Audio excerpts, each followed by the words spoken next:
Chapter 271. Seeing their proud fighting technique being broken like this, Goldhook and Silverhook snorted coldly. The two brothers used their combined fighting technique again. With Silverhook sharing the burden, Goldhook was able to attack more calmly and showed stronger fighting strength.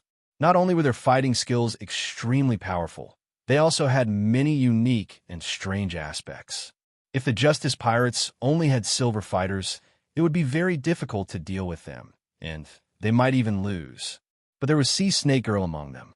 This silver magician displayed a wealth of skills, repeatedly assisting his silver warriors to resist the powerful attacks of Goldhook and Silverhook.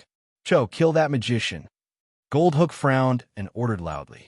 The one-eyed elf accepted the order and immediately left Silverhook. He stepped on the water and headed towards Snake Girl. Without him, the Draconid youth and the others immediately got a chance to attack. They kept using their fighting techniques to greet the Gold Brothers. Goldhook and Silverhook could not only stand in place, they could also separate. It was just that when separating, they needed to use their fishing lines to wrap around each other's bodies and maintain the fusion of their fighting energy. Snake Girl started to move away from Silverhook, but its speed was not as fast as Cho. Sea Snake Girl could only temporarily stop assisting the main battle and use water arrows and other spells to stop Cho. Cho used alchemy arrows to fight back. For a while, both sides could not do anything to each other. That one-eyed elf is not simple. I am worried that something will happen to Sea Snake Girl. Zongu whispered to the Draconid youth after fighting side by side. The Beast Man and the one-eyed elf had fought for a long time and had a certain understanding of Chow's strength. "Then let's hurry up and kill them." The Draconid youth gritted his teeth. "Cover me." The Draconid youth was ruthless and kept attacking, truly risking his life. Although every one of his attacks was blocked, his crazy fighting caused the Gold and Silver brothers to reveal many flaws. And these flaws were often taken advantage of by others. Goldhook and Silverhook were constantly injured. Although the injuries were not serious, many little things made an ocean. Bang! The Draconid youth was slapped down by the fishing rod, smashing the deck and falling into the second level of Silverhook. Up to now, Silverhook was already full of holes and the deck was broken. This time, the Draconid youth did not rush to climb to the first level. Instead, he stood in place and puffed up his cheeks. Innate magic, scorching dragon breath. Sensing the fluctuation of the spell, the silver warrior with the sword immediately came to stop him, but he was blocked by the gold chin with his shield. The Gold and Silver brothers laughed sinisterly at the same time. At this moment, the Draconian youth had become a live target. Combination technique. Crescent moon hook. The huge crescent-shaped fish hook slashed down viciously. The Draconian youth did not move. If he was hit, he would be split in half on the spot. This lunatic, Zongu also grinned, and the fighting spirit in his chest boiled to the extreme at this moment. It was too risky for the Draconid youth to do this. He was basically handing his life over to his companions. The orc felt the young man's trust. He raised his head and stood in front of the young man. The greatsword blocked horizontally. A defensive fighting technique was displayed. The crescent moon hook cut into Zongu, and with a quick turn, it changed from a straight downward chop to a horizontal chop. Not good. Zong Ji's expression changed drastically. "I'll do it." At this critical moment, Gray growled. His body shook, and all the hair on his body separated from his body. Countless rat hairs containing fighting spirit fused into one, condensing into another rat man. Its facial features were very similar to Gray's. Fighting technique, Gray Rat Man. Gray Rat Man ran toward the Draconid youth, not hesitating to self-destruct, using his body to block the crescent moonhook. The Draconid youth opened his mouth and spat out a large amount of dragon breath. The dragon breath hit the Gold and Silver brothers. Goldhook's expression changed. Fighting technique, Sun Ring Hook. He circled the fishing rod above his head, and a dazzling golden ring immediately appeared around it. The huge ring surrounded the Gold and Silver brothers, firmly blocking the dragon breath. Silverhook's expression changed drastically. He felt Goldhook's aura suddenly drop. "Brother, Goldhook's face was now pale, without a trace of blood. His originally straight body was now hunched over. Goldhook sighed. "I've reached my limit, brother. Then we'll retreat," Silverhook hurriedly said. Goldhook smiled bitterly and shook his head. "I'll send you off. Remember, don't go back to Treasure Island." "No, brother." Silverhook's body and mind shook. But in the next moment, the sun ring hook suddenly collapsed, and the scorching dragon breath rushed toward him. Goldhook suddenly leaned to the side, facing Silverhook, and used his back to block the dragon breath for his younger brother. The golden fighting spirit on his body was extremely weak. In almost an instant, his back was roasted, and a strong charred smell came from it. "Stinky brat." Goldhook grimaced in pain, but smiled. He reached out and patted Silverhook's head, then rubbed Silverhook's hair. This was the most familiar and warm action in his memory, causing the extremely anxious Silverhook to be startled. Amidst the blazing flames, Goldenhook grinned. "Take my share and live well for me, little brother." After saying this, he forcefully stuffed the fishing rod in his hand into Silverhook's, and at the same time snatched Silverhook's fishing rod. Fighting technique, line break. The fishing line instantly tied Silverhook's hands and feet. Goldhook used all the fighting spirit and strength left in his body and fiercely flung it. Silverhook flew into the sky like a meteor, his tears wildly flowing. He shouted, "Brother!" They could only watch helplessly as the Silverhook and the Righteous shrank rapidly on the battlefield. The fishing line continued to extend in the air, and finally, when it reached its limit and couldn't be any thinner, it snapped with a snap. Silverhook's speed increased, and he quickly streaked across the sky, disappearing. Seeing his younger brother escape, Goldhook smiled and leaned the end of the fishing rod on the deck and didn't move. The scorching dragon breath swallowed him in an instant. "Captain, Boss Goldhook?" The dragon breath dissipated. Goldhook had already turned into a pile of charcoal, his life aura completely gone, but he still stood firm. The battlefield paused for a moment, and then the Justice Pirates erupted into cheers. Goldhook's group was mourning, and their morale instantly collapsed. A sword fell to the ground, and then a second, a third. Almost no one put up any resistance. Everyone knew that the situation was hopeless. Even the silver fighter with the sword was the same. Under countless gazes, the Draconid youth once again stepped onto the first deck. "Oh, dragon suit, dragon suit." The pirates waved their arms, raised their swords, and cheered. "We won. We killed a gold fighter." Injustice, Little Bird still couldn't believe it. "Yes, we did it." Zonga stood beside the Draconid youth, looked at the broken sword, and threw it away. Victory! It was so sweet and happy. The Draconid youth took a deep breath and was about to roar to the sky. Song Su secretly transmitted, "Captain, the big guy, is dead." The Draconid youth's expression suddenly changed. The joy and achievement that filled his heart suddenly dissipated. The youth immediately handed over the task of cleaning the battlefield to Zongu and returned to the bow of justice alone. The big guy was already dead. The skin and flesh all over his body were cracked, and the blood turned yellowish-brown, very thick, forming a pool of blood under his body. His expression was pained, and his eyes were wide open, staring at the cabin door. It was as if he wanted to see the Draconid youth push open the door. "No, no," the Draconid youth murmured. Seeing the big guy's corpse, his heart was quickly covered by a strong sadness. "Get out of here." In the forest, the big guy used his body to protect the old shipwright, resisting Zongu. "You're the same as me."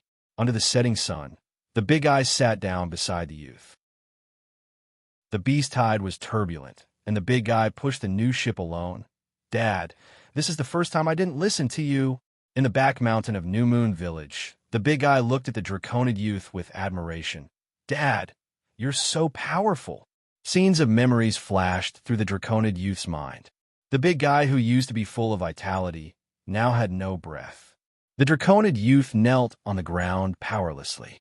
Many times, when faced with the terrifying attacks of the Golden Hook, he stubbornly straightened his body and stood up countless times. But this time, he felt that he was so weak, so weak. Tears silently slid down his cheeks. The blood core in his heart was thirsting to devour. Although the big guy was dead, his bloodline had undergone a qualitative change before he died. This was a god-level bloodline. It was far superior to the legendary level of the Flame Dragon King. Eat him, eat him! At this moment, the Draconid youth seemed to hear the cries of the blood core. The dragon claws scratched deep marks on the deck. The Draconid youth's eyes were red, and he clenched his teeth. The blood core's thirst made him extremely angry and regretful. The target of his anger was himself. Why am I so weak? If I was stronger, I would have been able to save you. I would have easily defeated the Golden Hook, and there wouldn't have been so many casualties. I should have taken the risk. I should have used the blood core to try and absorb the bloodline in your body. Although this would weaken the quality of the bloodline, it should have saved your life. I should have taken a risk. In fact, the youth had no confidence in this matter. The blood core was extremely domineering. Once used, it would definitely suck the target's life completely, leaving only a handful of fine ash. Since the big guy's accident, the Draconid youth had tried to use only a small part of the blood core's power. There were also a lot of live ducks and chickens stored in the Justice ship. The youth used these to practice, but he failed every time. Fortunately, the big guy could keep his life with healing potions. Going to White Wing Harbor and asking for help from the bishop was the most likely way. But halfway through, they encountered the Silver Hook pirates. While the Draconid youth was fighting desperately, the big guy died. The youth's heart was filled with endless grief. Although he didn't spend much time with the big guy, the latter walked into his heart. The big guy relied on him without reservation, and at the same time, the big guy was also a part of the youth's shadow. "Captain, don't be too sad. I can save him." Just then, a voice came from the corner of the cabin. Then, an old man revealed himself. The Draconid youth was shocked, and he looked intently. It was the old man who was saved by the Justice pirates on the Magnetic Islands. Chapter 272. The Draconid youth looked at the old man strangely and asked, "Who are you?" The old man's voice was calm as he introduced himself. "I'm a servant of the God of Life. Waf is my alias. My real name is Hao Fu. My position is the Bishop of the Church of Life in White Wing Harbor. The Gold and Silver brothers attacked the ship I was on. They searched this sea area crazily to find me." The Draconid youth squinted his eyes. Scenes of memories flashed in his mind. At New Moon Harbor, the Empire's receptionist said to him, "Captain, there's a mission right now. I highly recommend it, because if you can complete it, you will contribute a lot to the Empire." 3 days ago, this group of people dared to rob a military supply ship near the Stench Bay. There was a large amount of military rations on the ship, as well as a dozen boxes of firearms. One of the boxes contained 300 low-level fireball magic scrolls. According to the Empire's secret report, a few years ago, Goldhook bought potions from the black market in an attempt to break through the gold rank and become a saint. But obviously, he did not succeed. All these years, he has been holed up in Treasure Island. The number of times he has appeared in public can be counted on one hand. According to the Empire's scholars, this time, Silverhook robbed the military supply ship to kidnap the Bishop of the Church of Life. Maybe he wanted to force the Bishop to treat his brother's injuries. Fortunately, the Bishop did not board the military supply ship according to plan due to some accident. At the Magnetic Islands, the old man in front of them was saved by the Justice pirates.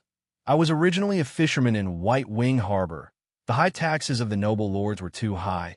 I could not live on, so I boarded a pirate ship to beg for food. In the end, we met an even bigger pirate group and defeated our fleet. I was near the lifeboat. Before the ship sank, I desperately climbed up." "What is the name of the pirate group you joined? Who attacked you?" Song Su asked. The old man's answer shocked everyone.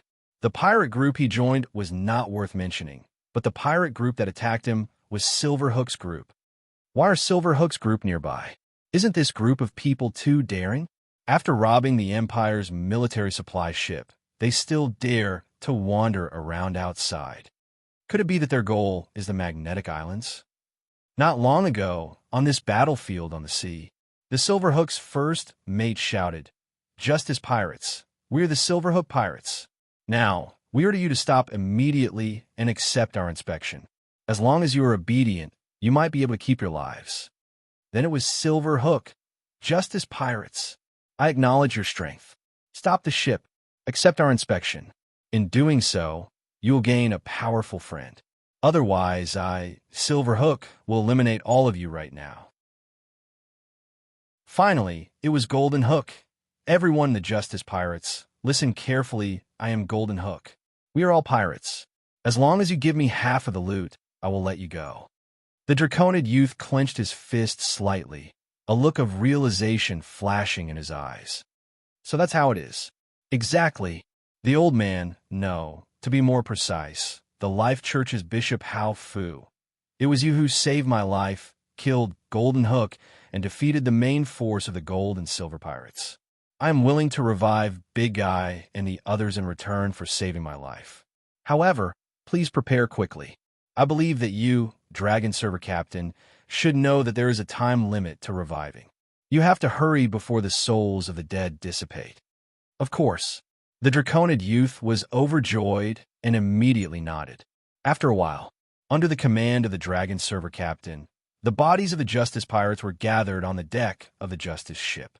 Hao Fu knelt on his knees, bowed his head, and clenched his hands into fists and placed them on his chest. He prayed, "Great God of life, my lord, you are the master of life. You are loved by any life. You have healed me. You have redeemed me. Now, the lowly me prays for your mercy. The mighty power that will resurrect you is also among these people. Let these people live again in the world, live under your eyes, live in your words, live in your glory, and live in your grace." With his prayer, Hao Fu's aura became more and more majestic. From an ordinary person, he quickly rose to bronze, black iron, silver, and even gold. The pirates were stunned, especially the few pirates who had bullied him. They were even more frightened. The higher-ups of the Justice Pirates were also watching closely. "It's hard to believe that the Bishop of the Life Sect is actually on our ship. Kindness is rewarded. We saved him in the Magnetic Islands." By his side, Anne immediately asked, "Why is he on the Magnetic Islands?" Song Su smiled slightly. "Think back. It's not difficult to guess from the information we got in New Moon Harbor." Baya froze for a moment. "So, the bishop was actually on the quarter ship at the time." Song Su nodded. "It should be like this. Golden Hook's injuries were very serious. He did not hesitate to attack the quarter ship to seek help from the bishop to heal him. At that time, the bishop also had means. They actually managed to escape on a lifeboat in the middle of the vast sea. Carefully feel his current aura. Although he is gold level 1, he is obviously weak and his injuries are not light." The Gold and Silver brothers did not capture the bishop, so they frantically searched this sea area. The Empire should have received much more information than we did. They quickly analyzed that the Gold and Silver brothers did not succeed. But in order to cooperate with the bishop's escape, they released false information. On the one hand, they must have dispatched the Navy. On the other hand, they also recruited pirates to muddy the waters. We were kept in the dark before, so we didn't know that the bishop was missing. As for the Gold and Silver brothers, they were happy to see the Empire hide it. They wanted to search our ship before, but they used the excuse of plundering to deceive people. Baya clapped his fist and said excitedly, "So, when the Dragon Suit Captain ordered the Torrent to escape, Golden Hook was so anxious. He didn't hesitate to chase in person and took half of his men with him." "Yes." Zonga nodded, his eyes flashing with admiration. This was a wonderful order, allowing Golden Hook to leave the main battlefield for a long time.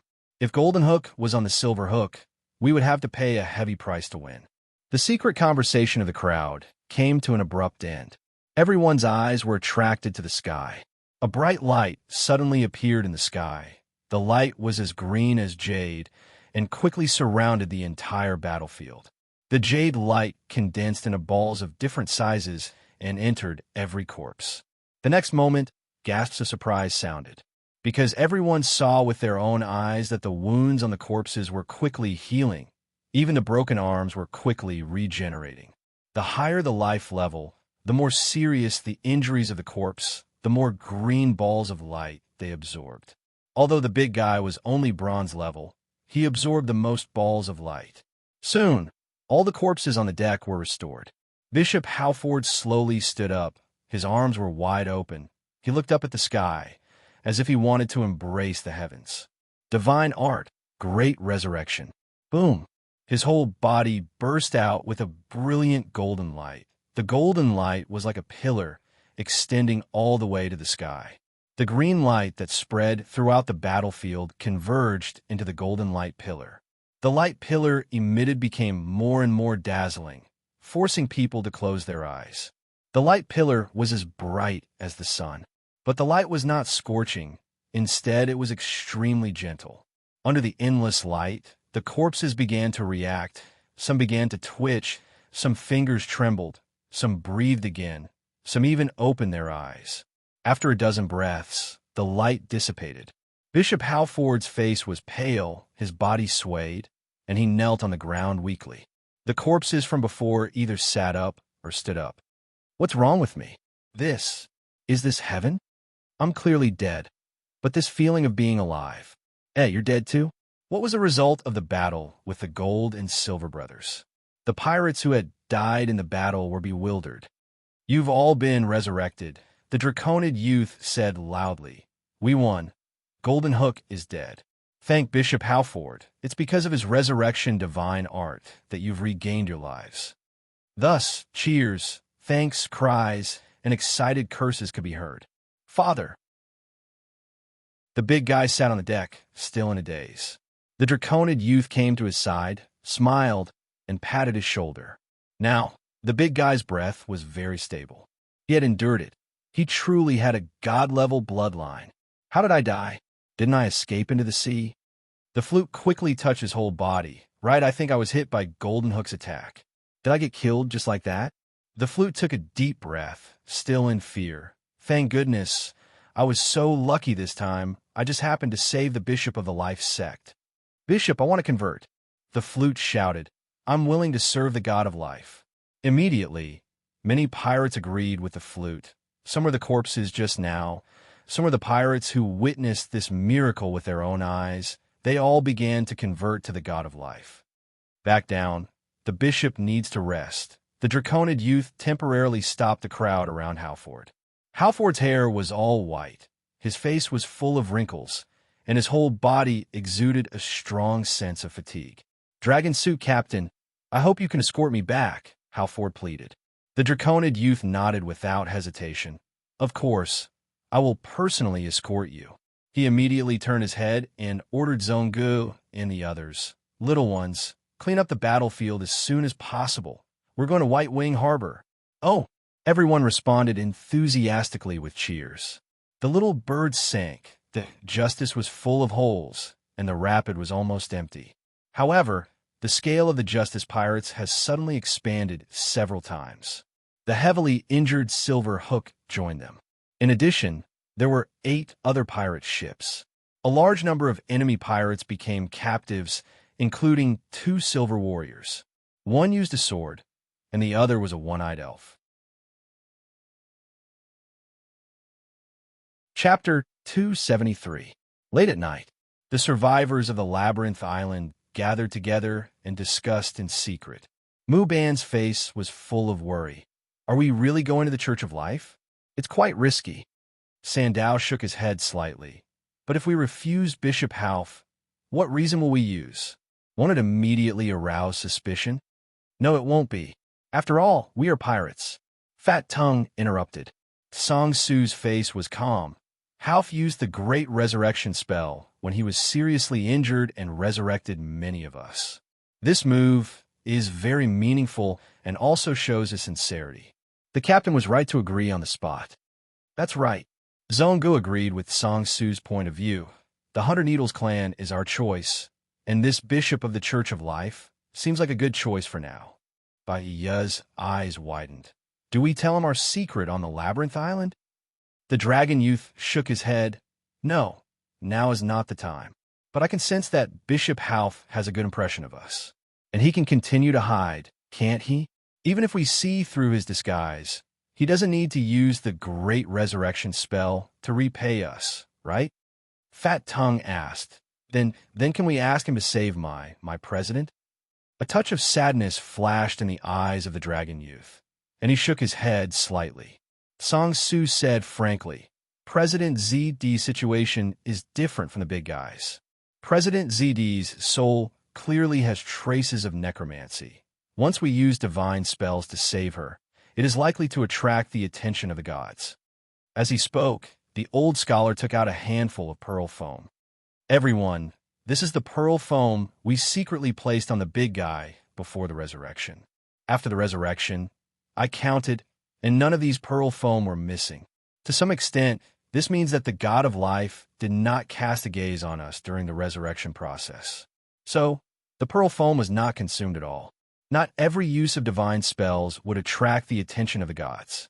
The essence of divine spells was that the clergy borrowed divine power.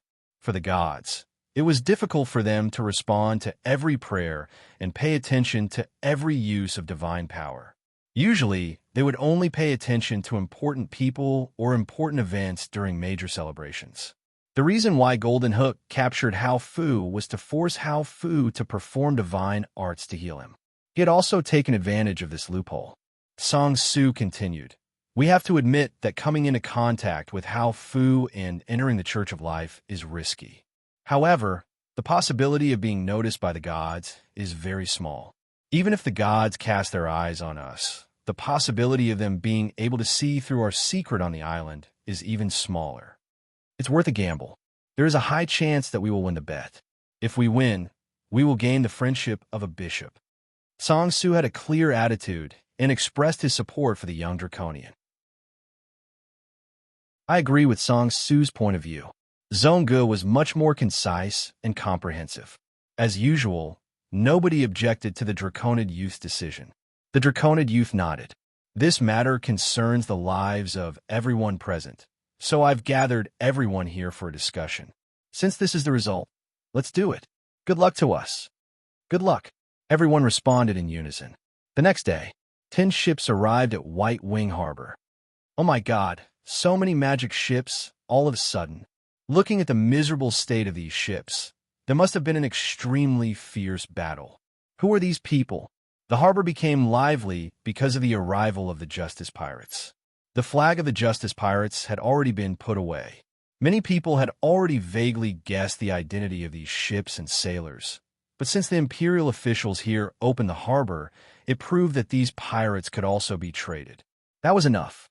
Although White Wing Harbor was not a secret harbor of the Empire, receiving pirates like this and providing supplies was already an open, unspoken rule of the major harbors.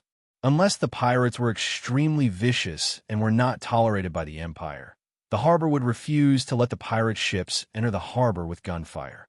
Of course, even if the pirates entered the harbor, this kind of supply was also risky. In history, there was no lack of cases where the Empire's navy had set up a trap and arrested pirates on land. The Church of Life was magnificent in shape and was entirely made of black jade. The temple was surrounded by lush trees, birds chirped, and flowers bloomed. It was simply a garden. The Draconid youth fulfilled his promise and personally escorted Hao Fu back here. Lord Bishop, you're finally back. A few of the upper echelons of the church have been waiting for a long time. Seeing Hao Fu again, their faces were filled with joy. The news of Golden Hook's successful robbery of the military supply ship had made them panic. Now that Hao Fu had returned, they'd found their backbone again. It's all thanks to the Dragon Suit Captain. He saved me and even defeated the Gold and Silver Brothers.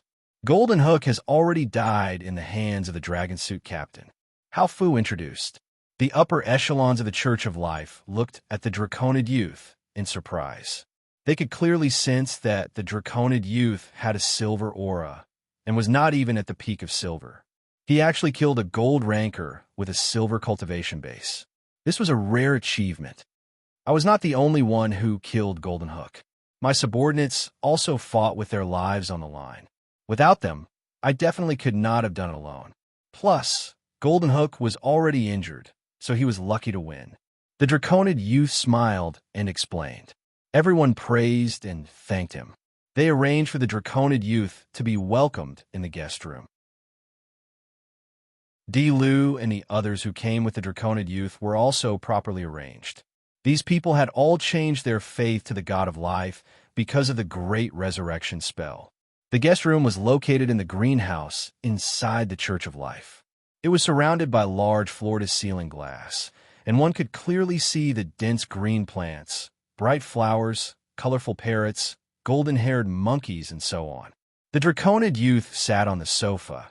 Exquisite pastries and expensive tea were placed on the milky white coffee table. A fat nanny dressed as a nun stood by his side. The youth casually chatted with the fat nanny for a while, and the fat nanny thanked the youth profusely. It was obvious that Bishop Hao Fu had the charisma of a leader and was very popular in the Church of Life. "Sorry to keep you waiting, Dragon Suit Captain." A moment later, Hao Fu appeared in front of the Draconid youth again. He had changed into the bishop's pure white robes and returned to his original appearance, kind and dignified. Hao Fu sat opposite the Draconid youth and thanked him again for saving his life. The Draconid youth also expressed his sincere thanks to Hao Fu for reviving the pirates. Both sides exchanged a few pleasantries, drank some tea, and Hao Fu asked the fat nanny to leave. Now, only he and the Draconid youth were left. Hao Fu slightly restrained the smile on his face and asked with a serious tone, "Forgive me for being presumptuous, but I wonder what the Dragon Suit Captain thinks of the major races in the world?"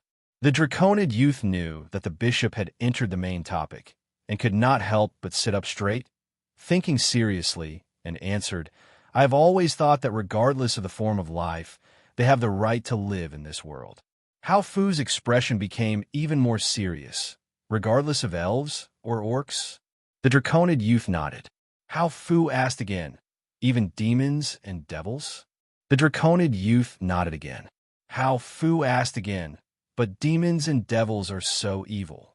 The Empire's expedition to the Wild Continent, and the orcs are the Empire's greatest enemy. Could it be that the Dragon Suit Captain is against the Empire's expedition?" The Draconid youth shook his head. "What is justice? What is evil? It is actually very difficult to determine these two. A strong orc who has killed many humans is the hero of the orcs, and to the orcs, he is undoubtedly righteous. But to us, he is definitely evil. Any life has the right to live, but there are differences between life forms, strong and weak. The strong eat meat, the weak eat grass, just like tigers and leopards, rabbits and deer. I am not against the Empire's expedition. On the contrary, I am very much in favor of it. This is a competition between the strong and the weak, and only by competing can the humans and orcs recognize themselves in reality and better coexist in the future. I believe that the Shengming Emperor did not push this national policy to the Wild Continent to exterminate all the orcs, right? Ha ha! Bishop Hao Fu suddenly clapped his hands and laughed. "Dragon Suit Captain, you are indeed different. After I boarded your ship, I clearly felt this. Your righteous pirates have orcs, goblins, rat-men, and half-giants. The pirates are indeed complicated, but your pirates are different. Not only can different races coexist, but they can also treat each other equally. This situation is so rare, if I did not experience it myself, I would find it hard to believe. Just now, when I heard what you said, I knew it was because of you." The Draconid youth thought, "The bishop thinks too highly of me. The main reason they can get along like this is because of the life and death experience on the strange island and helping each other. In addition, they shared the responsibility of the Empire, so they became a close group, hugging each other for warmth." Bishop Hao Fu sighed and continued, "Life is precious, colorful, and full of potential. Any life should be respected, whether strong or weak. There is a reason for life. This is the doctrine of our life sect. Dragon Suit Captain, do you know why I am willing to use the great resurrection technique? Because on the ship, I was taken care of by the big guy, although his attitude was fierce. How could I not feel the kindness in his actions?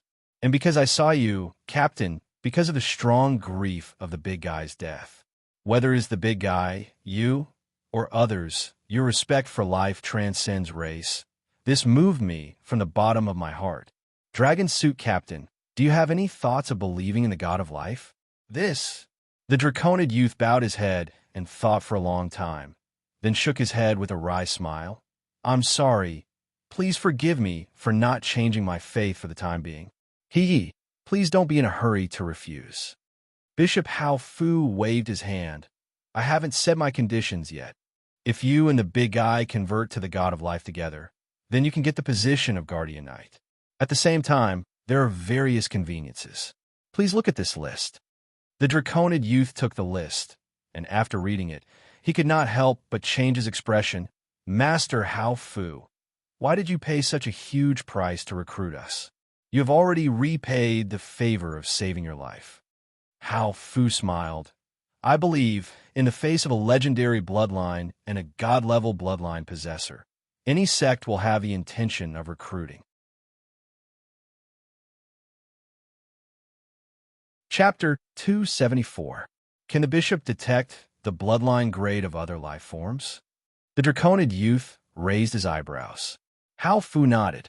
This is the field that the Life Church is best at. I have the grace of God, and the God of Life has given me a constant bloodline grade detection divine spell. As long as it's within a certain range, any life form that doesn't exceed my level can be seen through by me. The Draconid youth asked, Excuse me, are there many situations like yours? Of course not. To be more precise, it's very rare. Hao Fu smiled. The Draconid youth couldn't help but sigh. The God of Life's divine realm and divine authority were all linked to life. The Draconid youth had long heard of the bloodline grade detection divine spell. He just didn't expect Bishop Hao Fu to be blessed by God and be able to maintain this divine spell. What he sighed more was the pearl foam. He and the big guy both secretly carried pearl foam on them, but they didn't hide the secret of their bloodline grade. The youth speculated. On one hand, this might be because the bloodline grade detection divine spell on Hao Fu was cast by the God of Life herself and was fixed on the bishop, so it was extremely powerful. On the other hand, although the pearl foam was a divine artifact, the Justice Pirates could only passively use it and couldn't truly exert its power. The more he interacted with Hao Fu, the less confidence the Draconid youth had in the pearl foam. How many things did Hao Fu see on the Justice? Did the God of Life really not notice during the resurrection process? Was our secret discovered or not? Gods were unpredictable, and their power was as vast as the sea. Gods were omnipotent.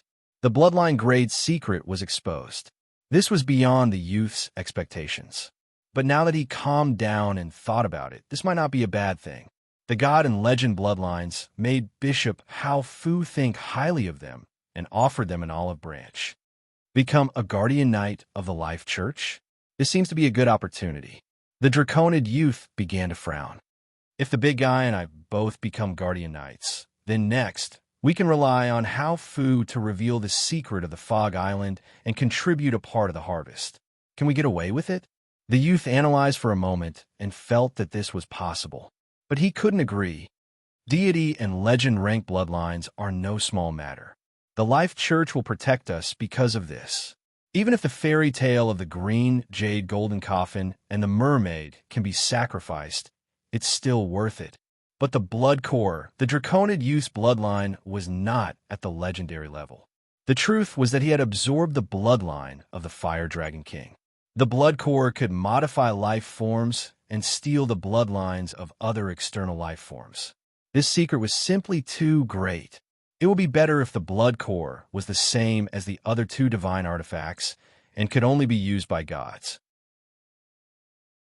The most frightening thing was that the young man could directly use it to eliminate the legendary level Fire Dragon King and forcefully seize the latter's bloodline essence. The young man had a strong intuition that the blood core could not be exposed. Once it was exposed, it would have a huge impact. Would the Life Church allow a guardian knight to possess it?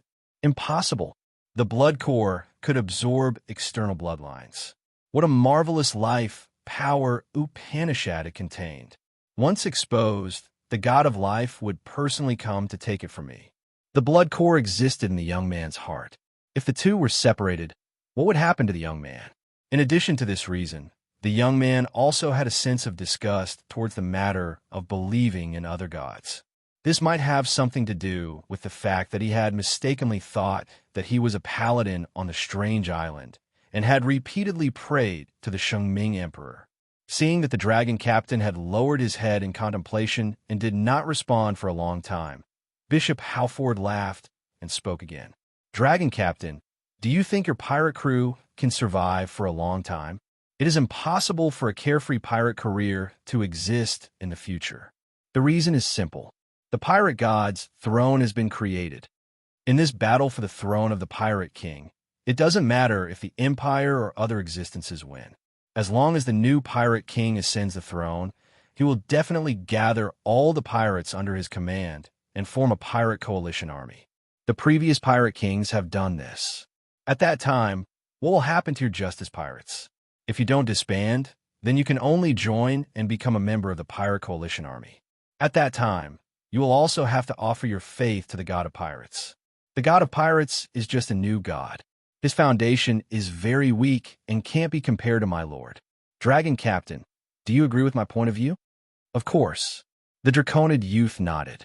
Whether it was the time of becoming a god, theocracy, divine territory, the number of believers, or the scale of the sect, how could the god of pirates be compared to the god of life? Halford said, "In addition to the external crisis of your crew, there are also internal hidden dangers. In your crew, there are half-orcs, half-giants, goblins, rat-men, and so on. Although they can get along harmoniously now, what about the future? The discrimination between races, the difference in bloodlines, the difference in customs and beliefs will all turn into cracks in the bottom of their hearts. It's not that there are no pirate crews that recruit other races, but these pirate crews don't last long. And as far as I know, the Justice Pirates have just been established, haven't they? The atmosphere of your crew is quite good, largely because of your breadth of mind and the correct perception of life. But these perceptions are not everyone's perceptions. If the captain and the big guy join the life sect, become apologetic knights, and preach the doctrine to the members of other pirate crews, then I believe that after a long time, the belief in my lord will be deeply rooted in the hearts of the people, and every member of the pirate crew will treat every partner with the right attitude. In this way, the Justice Pirates will exist for a long time." The Draconid youth looked at Halford, who spoke with assurance, and his heart sank. Bishop Halford's appetite was very big. He not only wanted to recruit the Draconid youth and the big guy, but also wanted to use faith to turn the entire Justice Pirates into his own. Perhaps it was because of Halford's accident at sea this time that made him want to have his own sea power.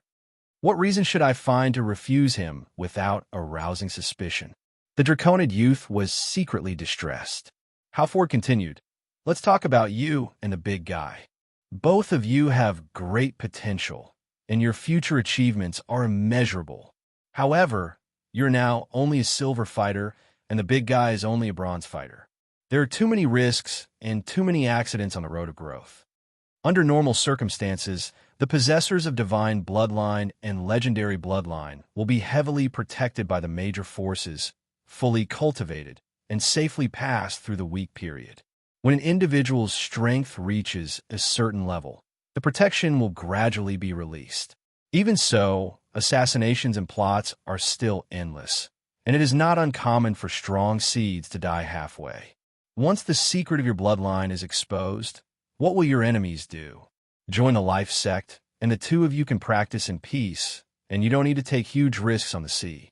In my opinion, if you can't let go of your foundation, you can entrust the pirate crew to your second-in-command, Lion Flag. Lion Flag has reached the peak of silver and is only a step away from the gold level. If he really becomes a gold fighter, and you're only a silver fighter, the situation will be very awkward. No gold rank player would be willing to serve under a silver rank player. At that time, even if Lion Flag doesn't challenge your leadership, I'm afraid he will become independent. This situation is actually very likely to happen because your bloodline is related to the flame dragon, Dragon Captain. Dragons grow slowly and have a long lifespan. Dragon bloodlines also have such characteristics. The flame dragon bloodline in your body gives you extraordinary physical fitness. I witnessed the battle between you and Golden Hook. Captain, your courage and power are deeply imprinted in my heart. Presumably, you also fully feel the benefits of the Flame Dragon bloodline, but I have to remind you that everything has advantages and disadvantages. The disadvantage of the Flame Dragon bloodline is that it grows slowly. You need a huge amount of resources to maintain and advance your cultivation. Rabbits and deer eat grass. Lions and wolves eat meat, so they are above rabbits and deer. Even if they both eat grass and leaves, elephants eat much more than rabbits and deer. Therefore, it is understandable that elephants are larger in size. As a pirate, through plundering again and again, can you meet the cultivation needs of the dragon captain? Bishop Halford looked regretful and shook his head. Moreover, plundering at sea is very risky. Didn't Golden Hook fall into your hands, Captain? Even if the Justice Pirates succeed in plundering again and again, the Dragon Captain can cultivate smoothly. What about the big guy? His divine bloodline should be the Earth Giant, which needs more resources than you, Captain, and it will take longer to grow.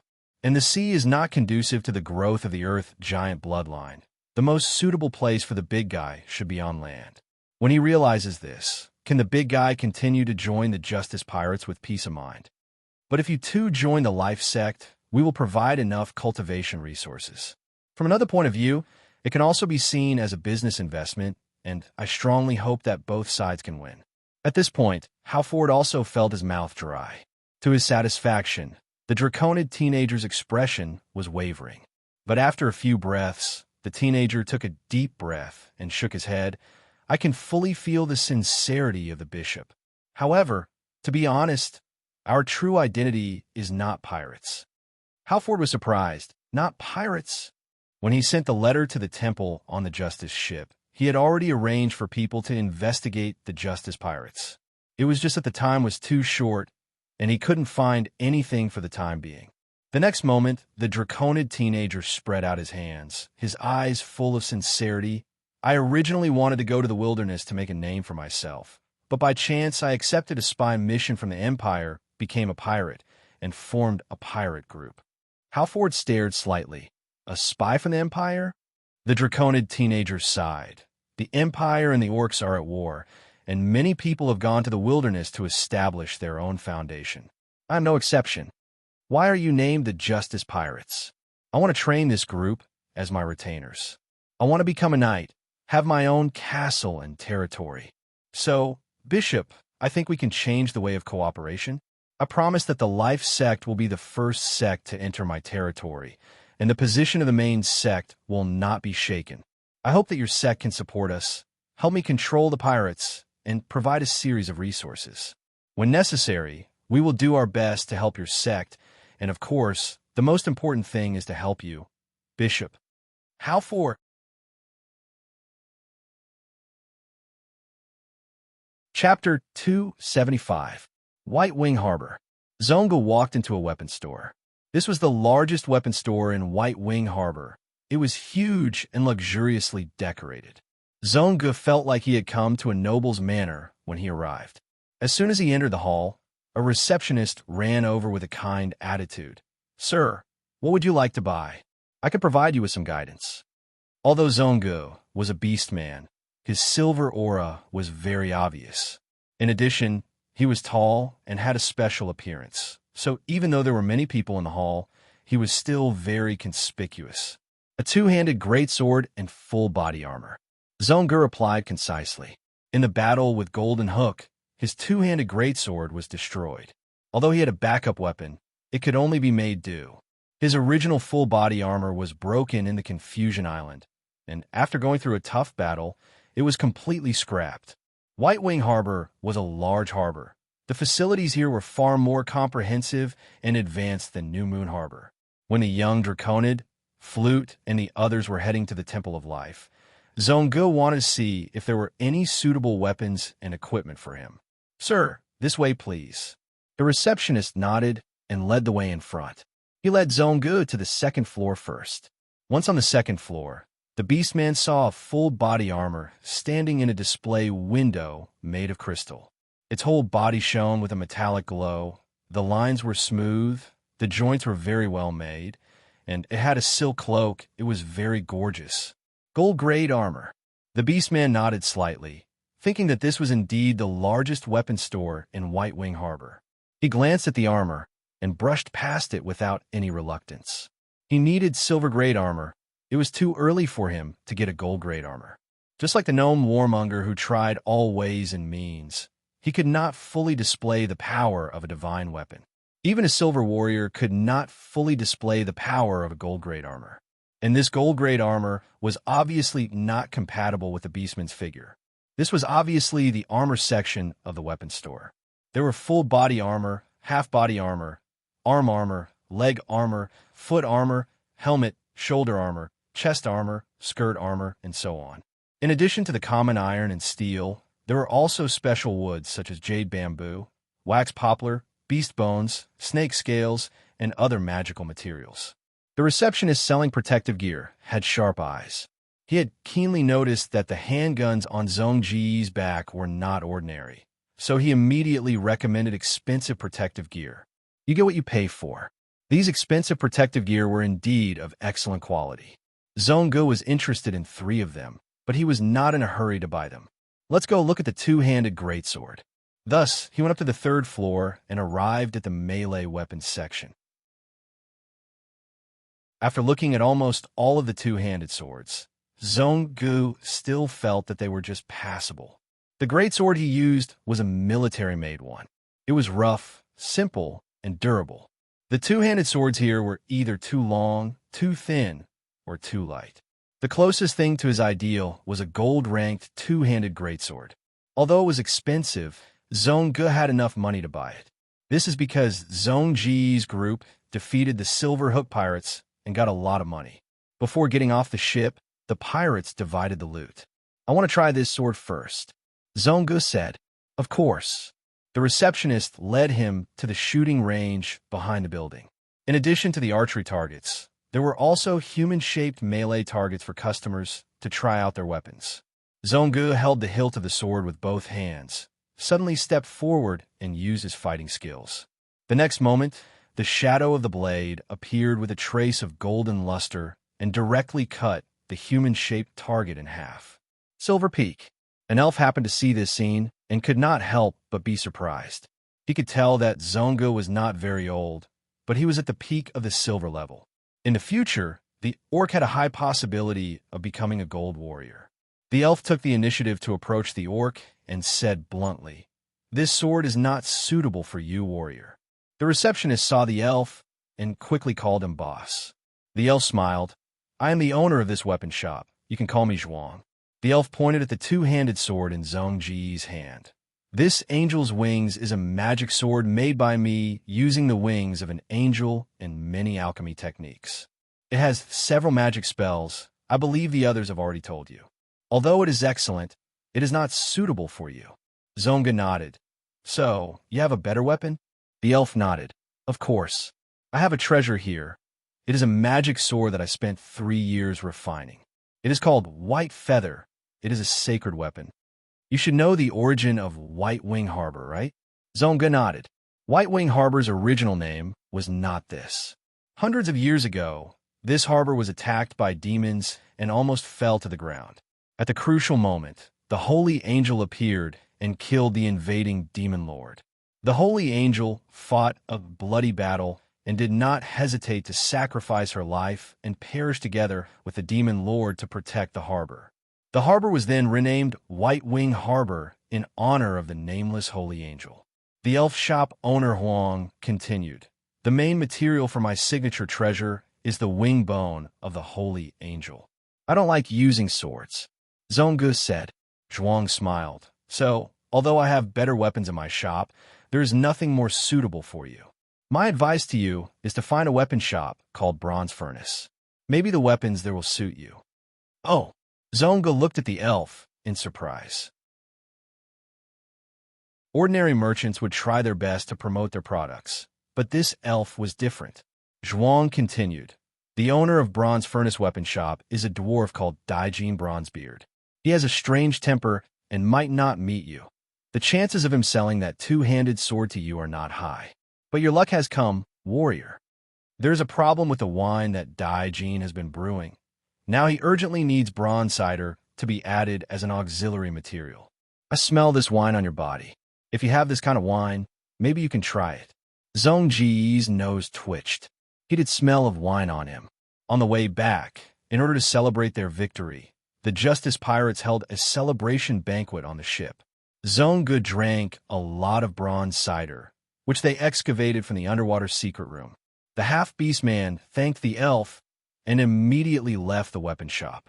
Following Zhuang's instructions, Zhong Gu spent some effort to find a small dilapidated shop at the end of an alley. The shop was closed. Zhong Gu knocked on the door, but no one answered, so he shouted, "I have a lot of bronze cider." Hearing his shout, the door opened, revealing a big head with messy hair. It was the dwarf Dai-Jin Bronzebeard. "What'd you just shout?" Dai-Jin stared at Zhong Gu. Zhong Gu told him about his experience in Huang's weapon shop. "Do you really have a lot of bronze cider?" After Dai-Jin was surprised, he frowned.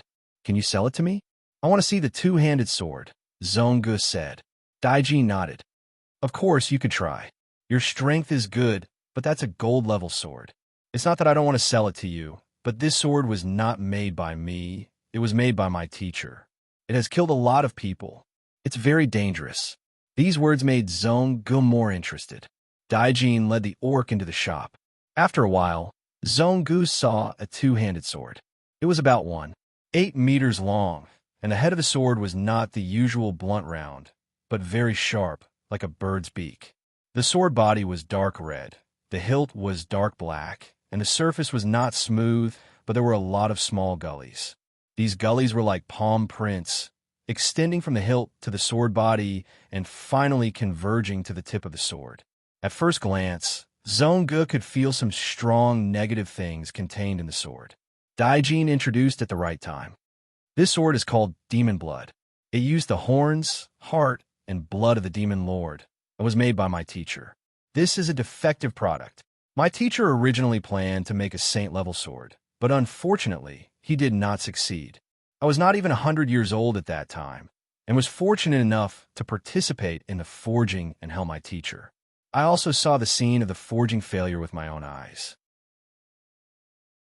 The Demon Lord was killed by the Holy Angel, but his unwillingness, resentment, and the desire to destroy were all condensed in his blood, heart, and every part of his body. At the critical moment of the forging, these resentment and the will to destroy suddenly burst out, seriously disturbing my teacher. The original saint-level sword embryo suddenly fell to gold level. When the dwarf said this, he saw Zhong Gu reaching out to grab the sword hilt. He quickly stopped him. "Be careful. This sword will pick people. If it is not satisfied, it will absorb and devour the blood of the sword owner. So, you have to wrap your hand with fighting spirit.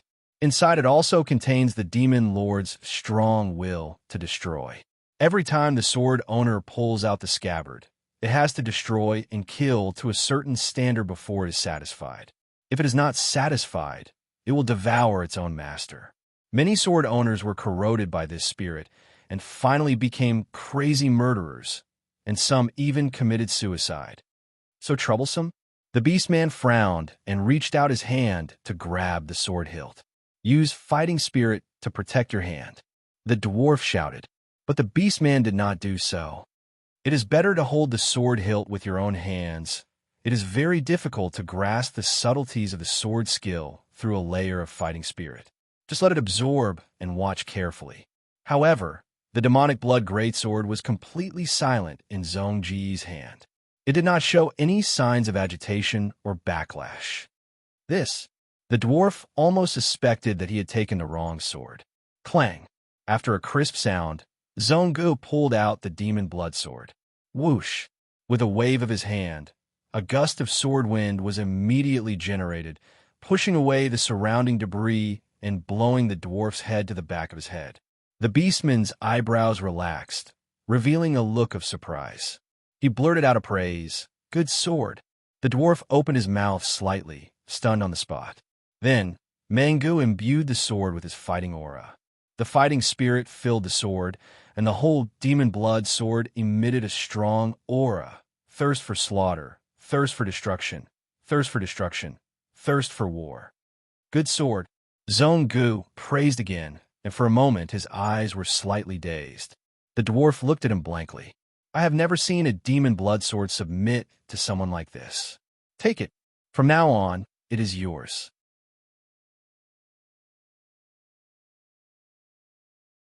Chapter 276.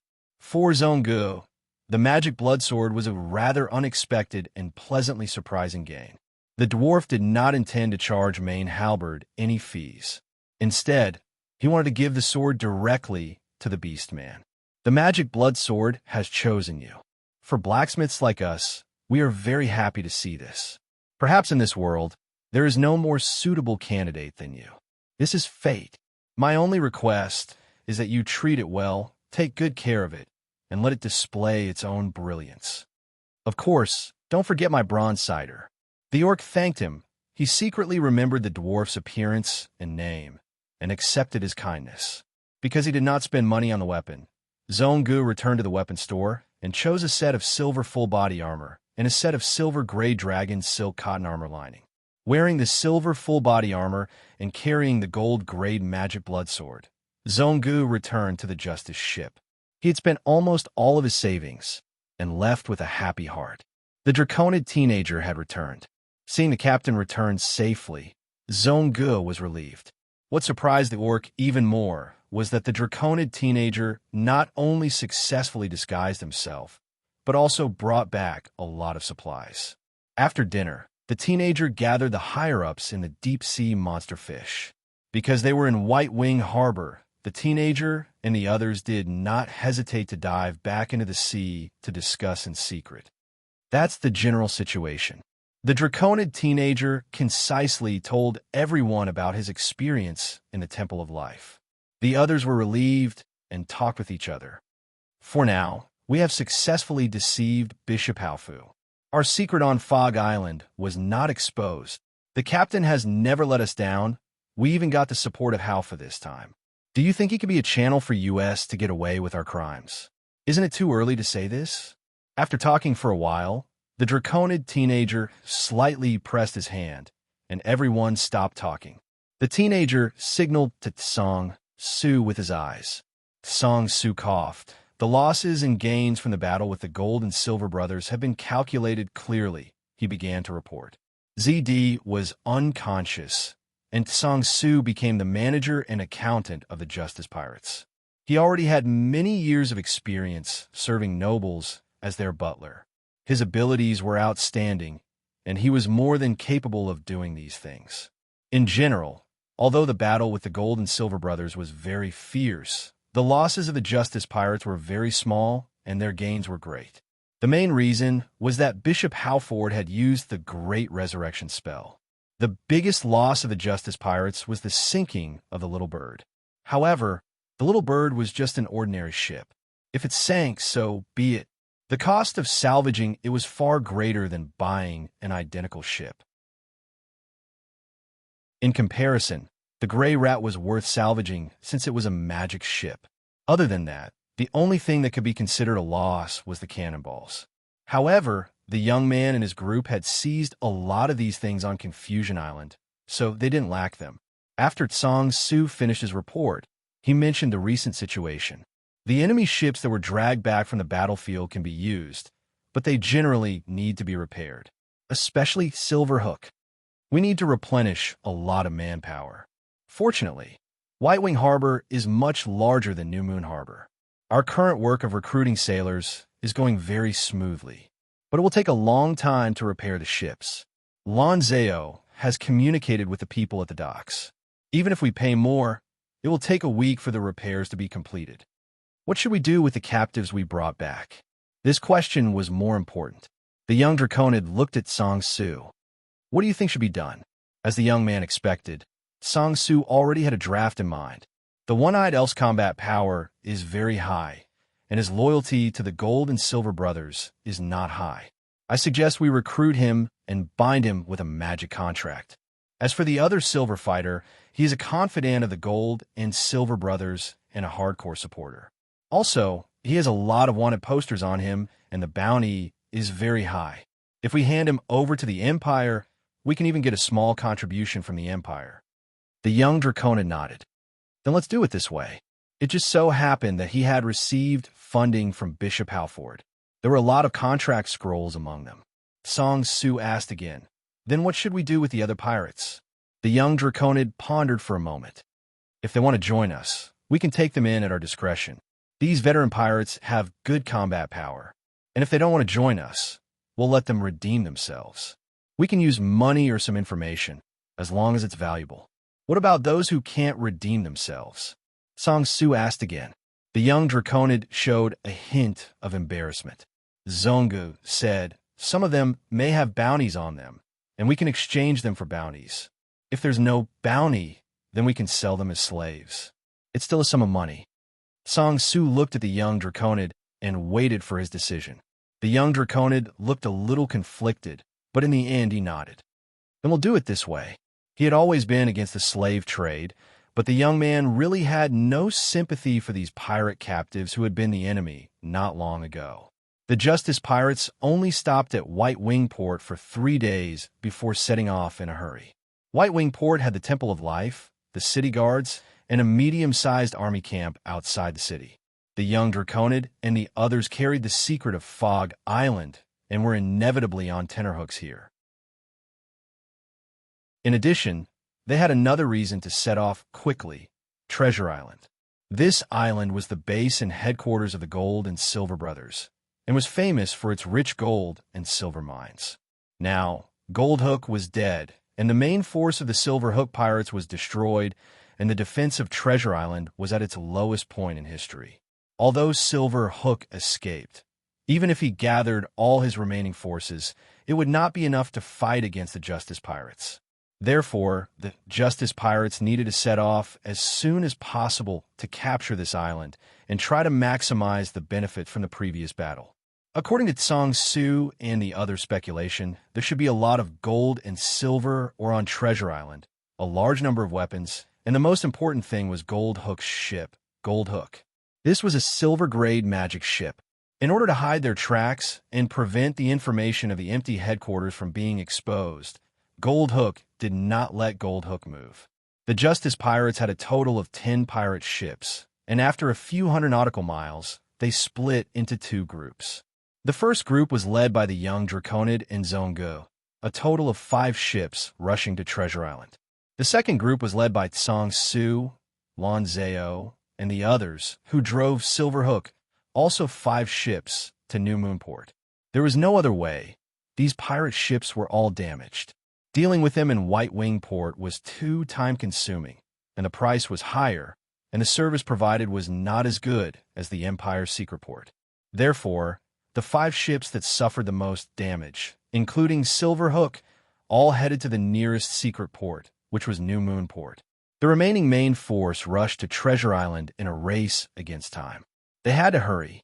The longer they delayed, the more the news of the Gold and Silver Brothers' defeat spread, and the more forces that wanted to attack Treasure Island. However, a few days later, when they arrived at Treasure Island, they saw a battlefield where flames soared into the sky and endless killing occurred. Some pirates had arrived first.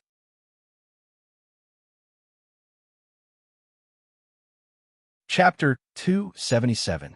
Damn it, they stole our things. Treasure Island is our spoils of war. What are we waiting for? Let's kill our way in.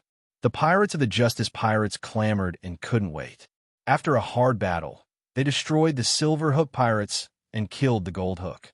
In their view, Treasure Island should be theirs to take. Now that they saw the pirates slaughtering and looting on the island, they immediately felt that their property was being violated. It shouldn't be. Leaking Flute frowned. We destroyed the Silver Hook pirates, and we have been guarding this secret for the past few days.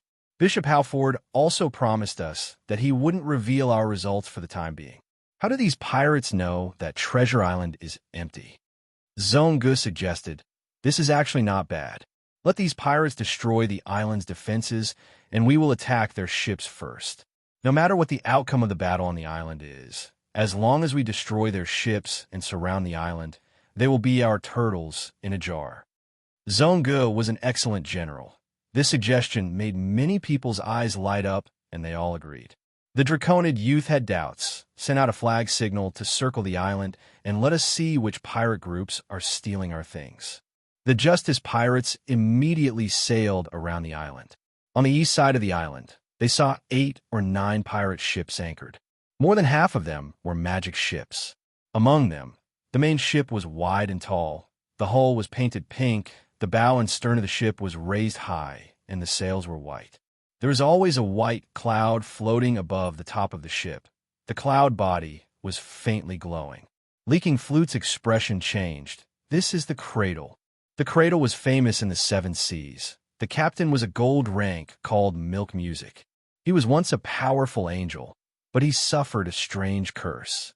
Whether it was age or intelligence, he was limited to a child. Even as a child angel, his life level was gold. There is no gold rank aura on the ship. Zhonggu snorted. You could try to attack. No. Leaking Flute quickly stopped. Do you see the cloud? This is actually 2 elemental bodies. One is a wind elemental, and the other is a water elemental. Both of them are silver rank. And Miss Mermaid on the deck. She's the first maid of the Cradle, a very powerful bard. If I were to fight her, I wouldn't even have the strength to fight back. Everyone looked over and saw the mermaid floating in the air. She had a head of dreamy pink fluffy hair. She smiled and waved at the people on the Justice, greeting them calmly. So beautiful! How beautiful!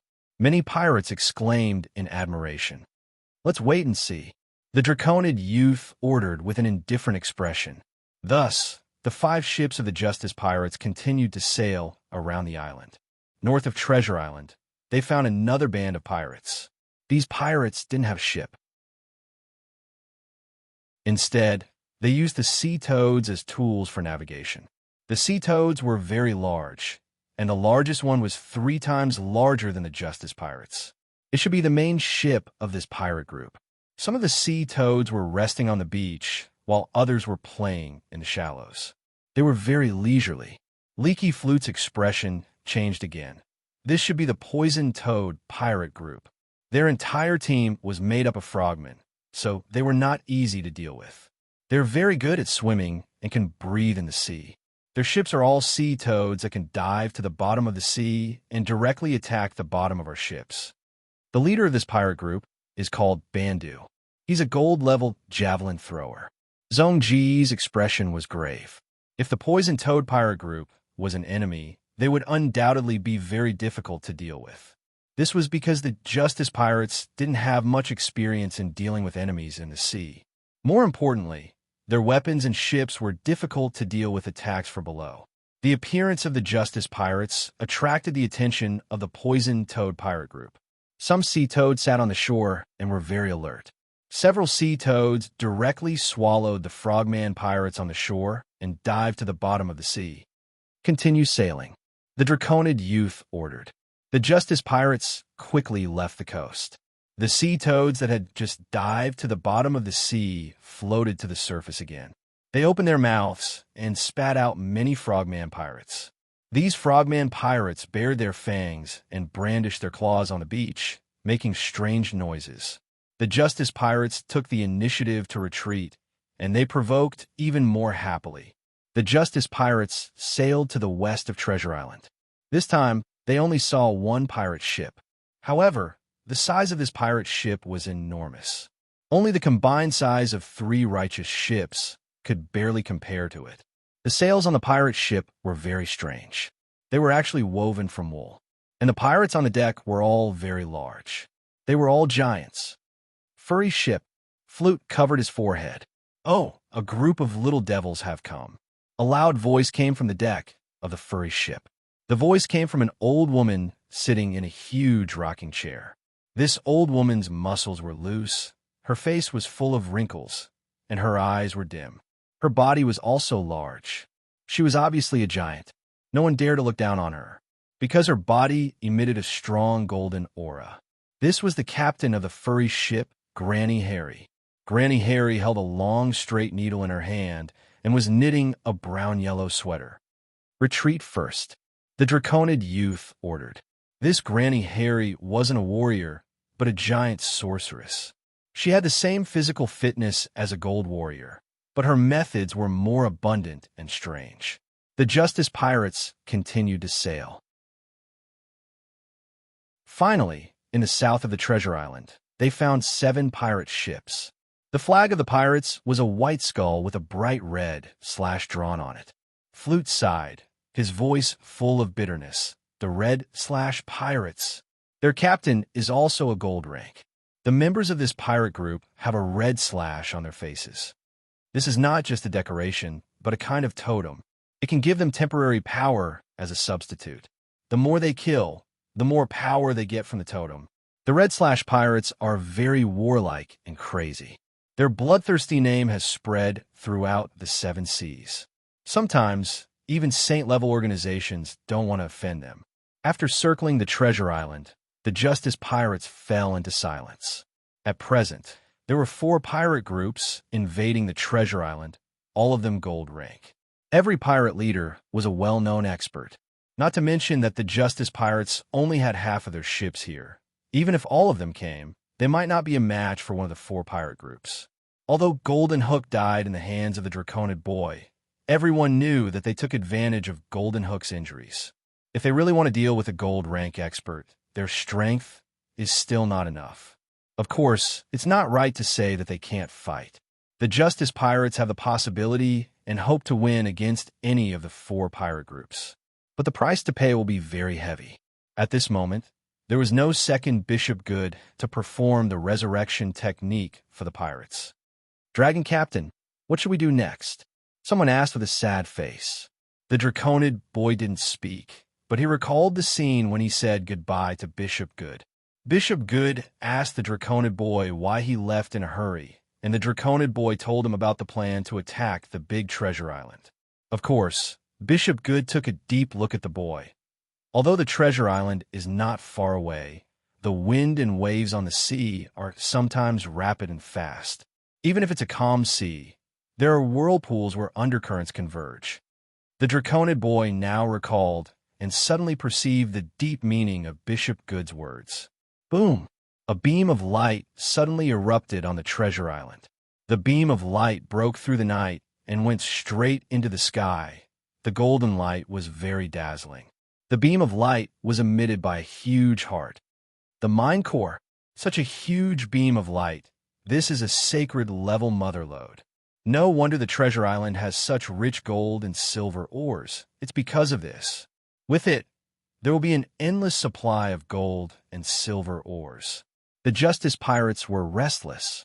They screamed and roared. In many people's view, this thing should be theirs. With the appearance of the gold and silver mine core, waves of strong battle broke out in the center of the island. The 3 gold-ranked powerhouses fought with all their might for the core of the mine. Soon after, the core's grandmother also laughed strangely, suspended in the air, flew into the center of the island, and joined the battle. They're fighting. We still have a chance. Let's let them fight until they're all injured, and then take the mine core. Right, there's also the Golden Hook. The pirates' eyes were shining, and they were excited.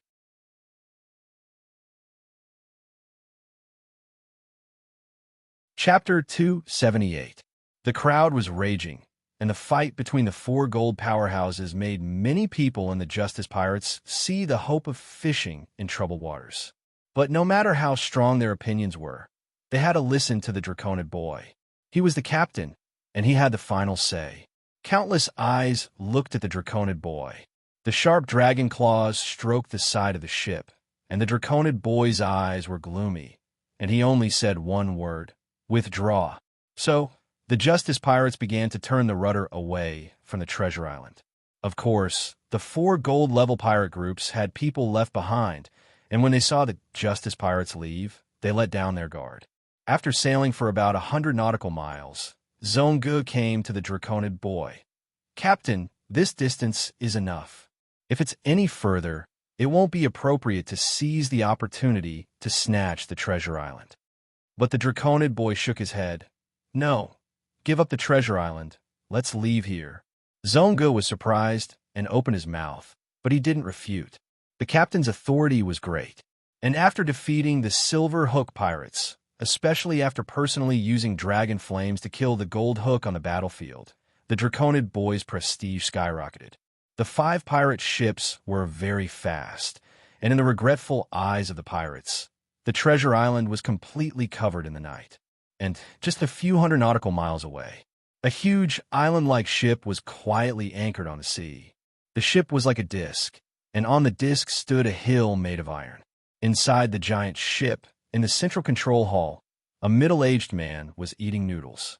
Slurp, slurp, the noodles were sucked into the middle-aged man's mouth, and he swallowed them almost without swallowing. The man had black swept-back hair, and his hair was shiny. Under the hair was a yellow face. The most conspicuous feature of the facial features was the man's huge red nose. The man sat cross-legged on a wide leather chair, holding a bowl and eating hot noodles happily. At this moment, a mechanical voice suddenly came. 5 ships are detected to be leaving the trap area, and it is estimated that they will completely leave in 3 minutes. Oh, the man's movements paused. He still had noodles in his mouth and immediately communicated with his spirit. Ship spirit, show me the image. In the next moment, a rectangular screen floated in front of the man. The 5 ships on the screen had pirate flags flying high. It was the Justice Pirates. Righteous? Justice Pirates? It's them. The middle-aged man focused his eyes and saw the words on the flag clearly. He raised his head slightly and swallowed the noodles in his mouth. His bowl was empty. Interesting. After destroying the Silver Hook pirates, they took an emergency break and attacked Treasure Island. Didn't these guys kill Golden Hook? Now you're running away so fast. The middle-aged man stared at the image in front of him and sighed. I really want to make a move and wipe out this group of bastards who ruined my plans. Captain, a little impatience will spoil great plans. At this moment, the first mate walked to the middle-aged man's side. The first mate was very tall, but he was even fatter. His fur was black and white, and his eyes were surrounded by 2 black balls. He was a Pandaren. He didn't come empty-handed, but with a bowl of noodles in his hand. He also wore a tall chef's hat on his head. His identity on the ship was not only the first mate, but also an excellent chef. The middle-aged captain took the noodles, swallowed it, and looked at the screen again. Strange. The captain said, the psionic control tower I just assembled doesn't seem to have any effect on this group of young people. Look at the 4 golden pirates. They were all hit, but they were fine. At this speed, if we don't make a move, we can only let them escape. The Pandarin's first mate grinned. In order to avoid leaving too many traces, the psionic control tower has been operating at a low power. This group of people just arrived, and the other 4 golden pirates have been immersed in it for a long time. It's not strange for this to happen. They're just a group of silver pirates who were lucky enough to kill the injured Golden Hook. If we make a move in advance for them, it will definitely attract attention. At that time, the 4 golden pirates will probably join forces on the spot. The captain sighed, then let's let this small fish go for the 4 big fish. Boom! The coarse granny fell from the sky like a meteor and hit the ground. The ground shook a few times and the smoke and dust dispersed. The coarse granny's huge figure stood in the huge pit. Siaba snorted and used a fighting skill, erupting with a dark blade of light. The poison frog cried out, its hands flying, so fast that it created afterimages. In a few breaths, it threw over 100 javelins. The blade of light and the javelins hit the coarse granny, but she was unharmed. When the smoke and dust dispersed, everyone saw that the coarse granny was covered with a thick layer of sweater. This was her famous defensive fighting skill. The coarse granny sneered, opened her mouth, and spat out a dozen teeth. The teeth shot out in the air, and her movements were very agile as she pounced on the other 3. Siaba and Poison Frog dodged, but Milkla frowned. He held a pacifier in his mouth and blocked the attack. I'm angry. I'm going to spank you, Milkla called out in a childish voice. But in the next moment, his attack paused slightly. Not only him, but the other 3 also stopped and looked up at the night sky. Whistling sounds came one after another in the night sky, and a majestic meteor shower suddenly fell. It was artillery shells. A lot of artillery shells. The artillery shells fell and directly covered the battlefield in the center of the island. In addition, wherever pirates gathered, they were baptized by artillery fire. Boom, boom, boom. For a time, the artillery fire roared like thunder. Even the Justice pirates, who had retreated far away, heard the movement and saw flashes on the sea. There are others. This artillery fire is a bit fierce. Damn it, let's kill this guy first, and then we'll fight. Poison Frog, the coarse granny, and the others were very angry. They themselves were fine, but their subordinates suffered heavy casualties in the cannon fodder. It was a mysterious ship that fired the artillery shells. The ship spirit was reporting, "The artillery shells have been fired, and the projection is now underway. The Golem No. 1 Brigade has been assembled, and the projection wells are opened." The projection wells are all open. The launch countdown begins. 3, 2, 1, launch. Bang, bang, bang. One by one, the coffin-like artillery shells flew into the sky and quickly flew over the treasure island. Then, these rectangular shells fell one after another. Some disintegrated in the air, and some still fell to the ground. Golems walked out of the coffin-like artillery shells. These golems were generally 2 meters tall, flashing blue electric eyes, and were heavily equipped, like small giants. The golems' defense was very outstanding, and they began to attack the pirates on the island. Empire golems. So many. I'm afraid the ambush is that cannon hill. Damn it, why are they here? The 4 gold pirates all had the intention to retreat. But at this time, the middle-aged man stepped on a coffin-like artillery shell and flew over their heads. Looking down from above, he smiled and said, "None of you are allowed to run." Oily face. Damn it, it's the Vice Admiral of the Empire Navy. Retreat. The 4 pirates' expressions changed drastically, and they all turned and ran. Oily face laughed disdainfully. Want to run now? Is it too late? The next moment, a sanctuary-level aura surged out of his body.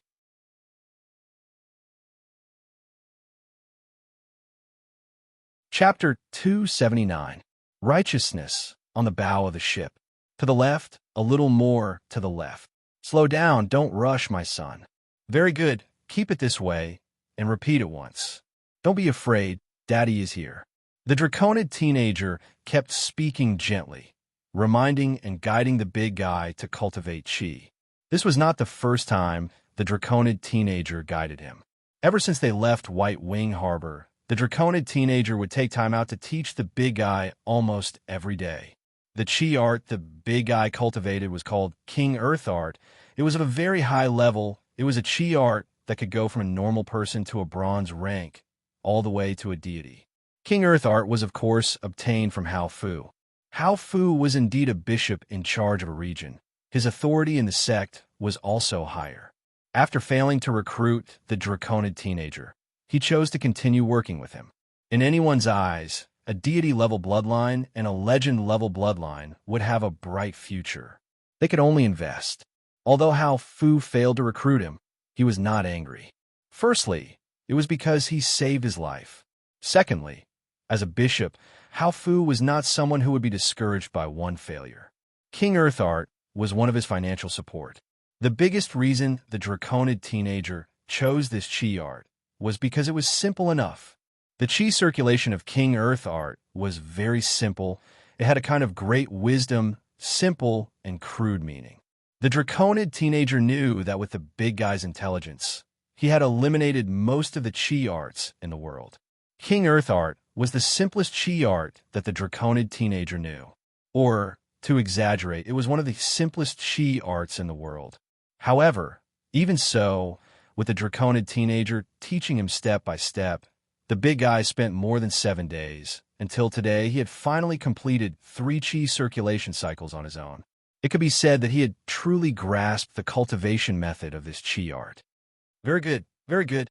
The Draconid teenager wiped the sweat that never existed on his forehead. Seeing that the big guy had finally reached this step, he was really relieved. His son was too stupid, too difficult to teach. But luckily, the big guy was very obedient and listened to him. Under the Draconid teenager's patience and constant encouragement, he finally did it. as expected of Daddy's good son. The draconid teenager patted the big guy's head. The big guy laughed foolishly, enjoying such a reward very much. He was very excited. Dad, I can help you beat up the bad guys. The draconid youth smiled faintly and took out a portion of earth essence. You're just a bronze tier fighter now. You have to get stronger. Come eat it. The big guy was stunned. This thing can't be eaten. However, he had full trust in the draconid youth, directly picking up the earth elemental essence and placing it into his mouth. The draconid youth quickly reached out to stop him. That's not how you eat it. Use your do chi. It's the circulation method I just taught you. Hold this earth essence in your hand. Following the young draconid's instructions, the big guy activated his battle aura and circulated it continuously. Do chi gradually shot out from his palms and poured into the earth elemental essence. The earth elemental essence gradually dissolved in the big guy's palm, turning into a mixture of water and light. Under the guidance of the king's earth combat chi, the earth elemental essence permeated into the big guy's body. Part of the mixture was completely integrated into the do chi, adding a new bronze do chi to the big man. The other part was turned into nutrients and was completely absorbed by the big man's body. Very good. After the big guy ate the earth elemental essence, the draconid youth checked his body again and did not find any problems. Cultivate like this in the future, understand? The big guy nodded. Father, I remember. The cultivation of the king's earth technique was that simple. Its cultivation speed could be fast or slow. This was because this do chi relied heavily on external resources. Normal do chi, like the explosive do chi of the draconid youth, required him to go through specific training movements to stimulate new do chi from his body. However, the king's earth technique, other than increasing and replenishing do chi from the body, could also rely on external earth elemental resources to directly improve. As long as there were enough earth elemental resources, the big guy's cultivation speed would be very fast. However, the more earth elemental resources, the better, and the higher the grade, the better. Now that the big guy was only bronze level, it would be fine if he ate bronze level earth elemental resources. He could only absorb resources of this level. The draconid youth still had gold level rubber soil in his hands, but if he gave it to the big guy now, the big guy could not absorb it at all. I got a large amount of bronze level earth elemental resources from Bishop Halford, enough for the big guy to use for a while. But he only gave me a small part of the king's earth technique. No matter what, the big guy's cultivation is finally on the right track. Feeling gratified, the draconid youth left the bow of the ship, went down to the first deck, and entered the training room. He began his cultivation. Facing the huge sandbag hanging from the ceiling, the draconid youth used a fighting technique. Fighting technique, Dragon Claw Strike. He activated his do chi and swung his sharp claws. Instantly, a small part of his do chi was consumed, turning into 4 reddish-brown claw marks. The claw marks were like knives, slashing on the sandbag. 4 dents immediately appeared on the surface of the sandbag, and it was hit so hard that it floated back slightly. But soon, the sandbag reverted to its original position, and the dents disappeared at the same time. This was the red bean sandbag that the youth had exchanged with the Empire last time, and its grade was silver level. Its filler was silver level red flame beans, and through alchemy, the sandbag was integrated into one body. When the dragon claw struck, the power was immediately distributed to every red flame bean and absorbed by them. If it was the previous sandbag, it would have been destroyed by the fighting technique. But this red bean sandbag could hold on. I've already mastered this fighting technique, but I still need to practice more to shorten the time needed to complete it. During this time, other than the Dragon Claw Strike, the Draconid Youth had also mastered Flame Burst and successfully used it a few times. The fighting technique Flame Burst was extremely powerful, but it had a huge drawback. Every time it was used, it would consume almost all of the explosive Do Chi in the youth's body. The Draconid Youth tried to control it, using only a portion of his Do Chi to prepare Flame Burst each time. But he did not succeed.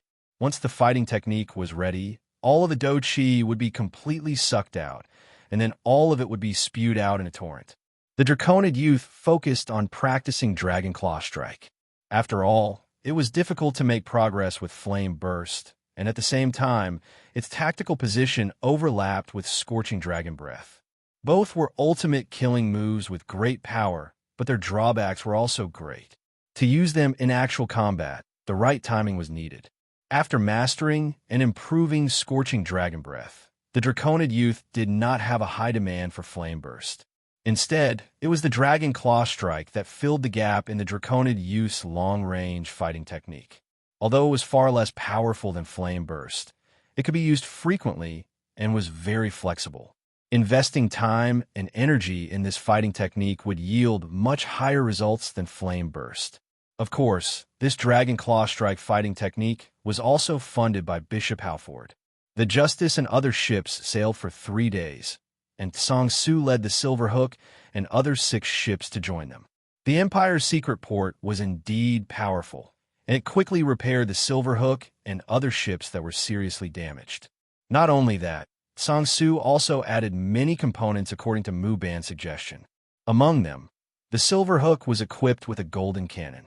Naturally, this cannon wasn't exchanged with the Empire. This time, after eliminating the Gold and Silver brothers, the Empire's contribution points that the Justice Pirates received were basically used to upgrade their authority. This golden cannon came from the Island of Confusion, because they defeated the Gold and Silver brothers and connected with Bishop Halford. The Justice Pirates took the opportunity to publicly display this golden cannon. In addition, Song Su also bought a new ship from the Empire. The new ship was also a magic ship, but it was only bronze. It had many cabins, and its combat power was very low. It was a classic supply ship. The Justice Pirates now had a total of 10 combat ships, and more than 1,000 sailors, so supplies were a burden. Adding a supply ship was just the right thing to do. After sailing for 3 days, they arrived at the Eye of the Sky Pillar. This was the second most suspicious place on the map seized from the island's secret chamber. Last time on the Magnetic Islands, they did not find the Temple of the Blue Charm God. After experiencing the Big Guy's life and death crisis and eliminating the Gold and Silver brothers, they came here, hoping to find something.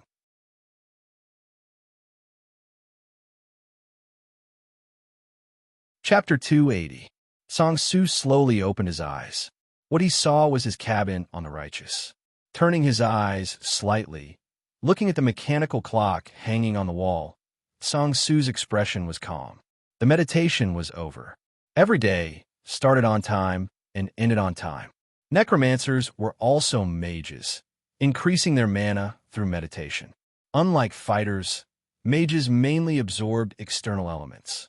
Warriors, on the other hand, generate battle chi through their bodies. From this point of view, the King Earth Chi technique practiced by the Big Guy was similar to mage's meditation, because it could also absorb external elements. But this element was limited to Earth-type resources. All my mana has been restored, and my mana limit has increased by 0.1%. Song Su estimated. Mages contain mana, so of course, the higher the mana limit, the better. Since the change to the new meditation method, the increase in the upper limit has been negligible. Song Su sighed in his heart. The meditation technique he was using now was obtained from the secret chamber at the bottom of the sea. The biggest beneficiary of the Justice Pirates opening the underwater secret room was none other than Song Su. This meditation method was far better than the one Song Su used before. Therefore, after the change, every time Song Su finished his meditation, the upper limit of his magic power would increase.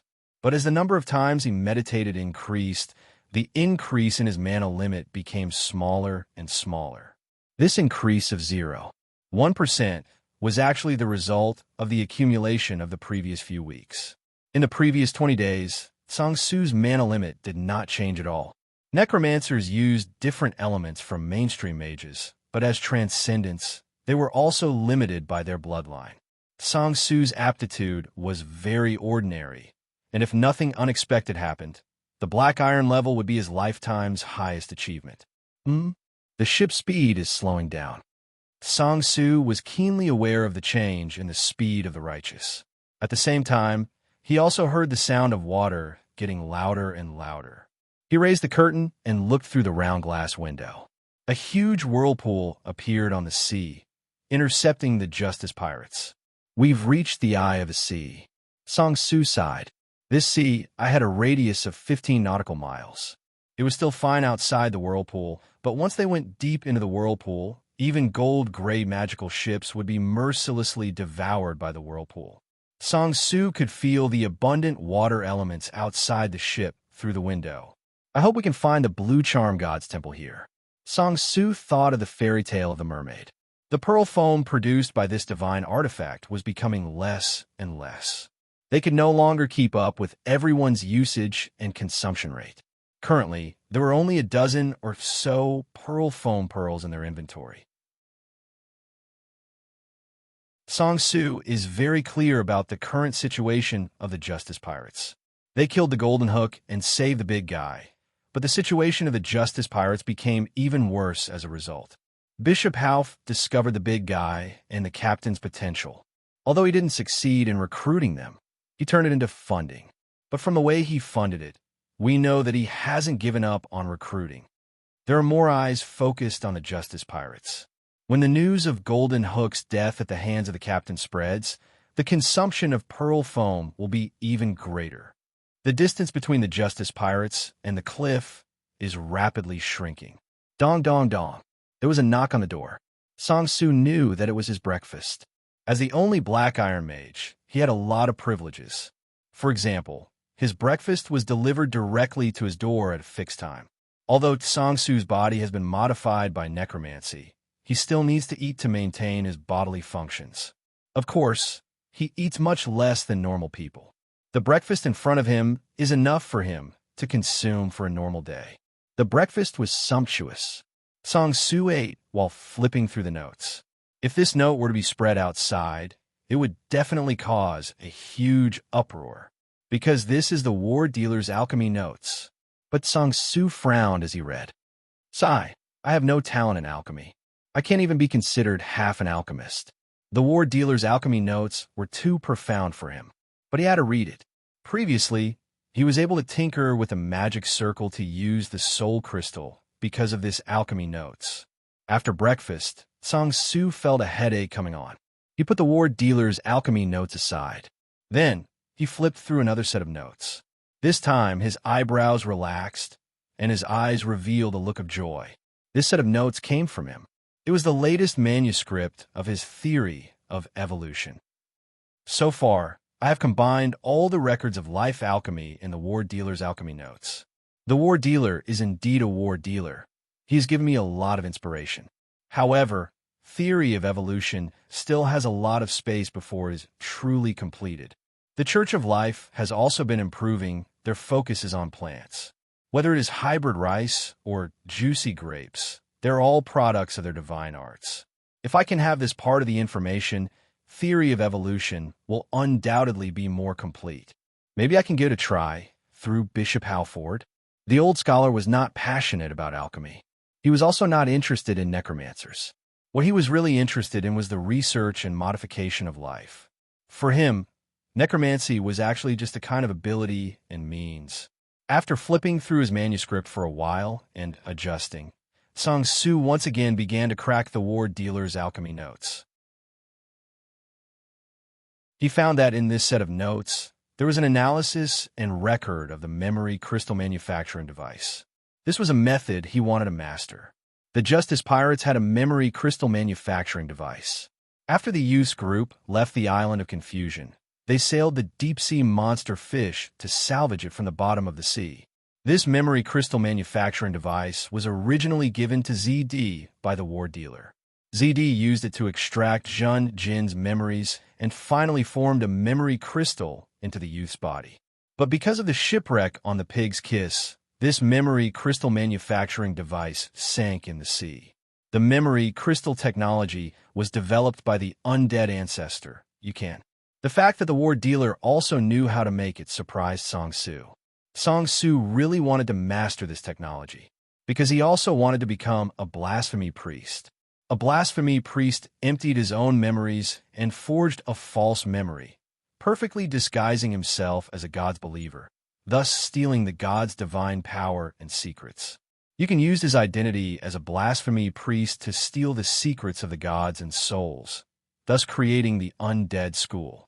If I can become a qualified blasphemy priest, I can disguise myself as a believer of the blue charm god in the future and indirectly master the fairy tale of the mermaid. Song Su knew very well how to become a blasphemy priest, how to deceive the gods, and so on. This was not knowledge that he had originally mastered, but it came from the secret room at the bottom of the sea.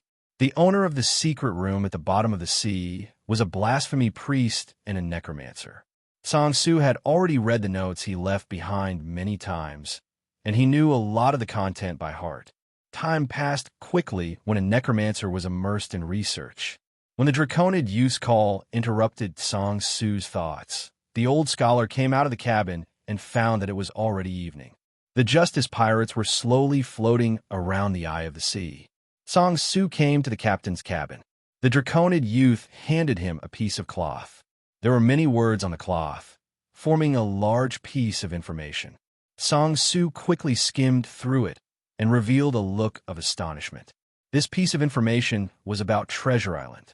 The Saint-level Admiral Oily Face had defeated and captured Milk Joy, Granny Course, and Spot Poison, the 3 gold-level pirates, and defeated their pirate group. As for Siaba, he was a key figure in the Battle of Treasure Island. He suddenly betrayed them at a critical moment and attacked the other 3 gold-level pirates. If not for his ambush, 1 or 2 of the 3 gold-level pirates would have been able to escape. Although they could not defeat Oily Face, they still had a good chance of escaping. Siaba even revealed his identity after the battle. It turned out that he had already become a spy of the Empire and joined the Empire's navy. If that's the case, our risk is even greater. If other pirates discover our identity as spies, it might be disadvantageous for us. Song Su analyzed. The Draconid youth nodded slightly.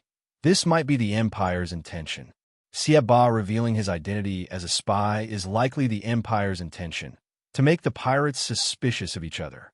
Recently, in order to fight for divinity, the conflicts between the pirates have become very frequent and intense. Song Su agreed with the Draconid youth's analysis. He put down the piece of cloth. "Captain, why did you summon me?"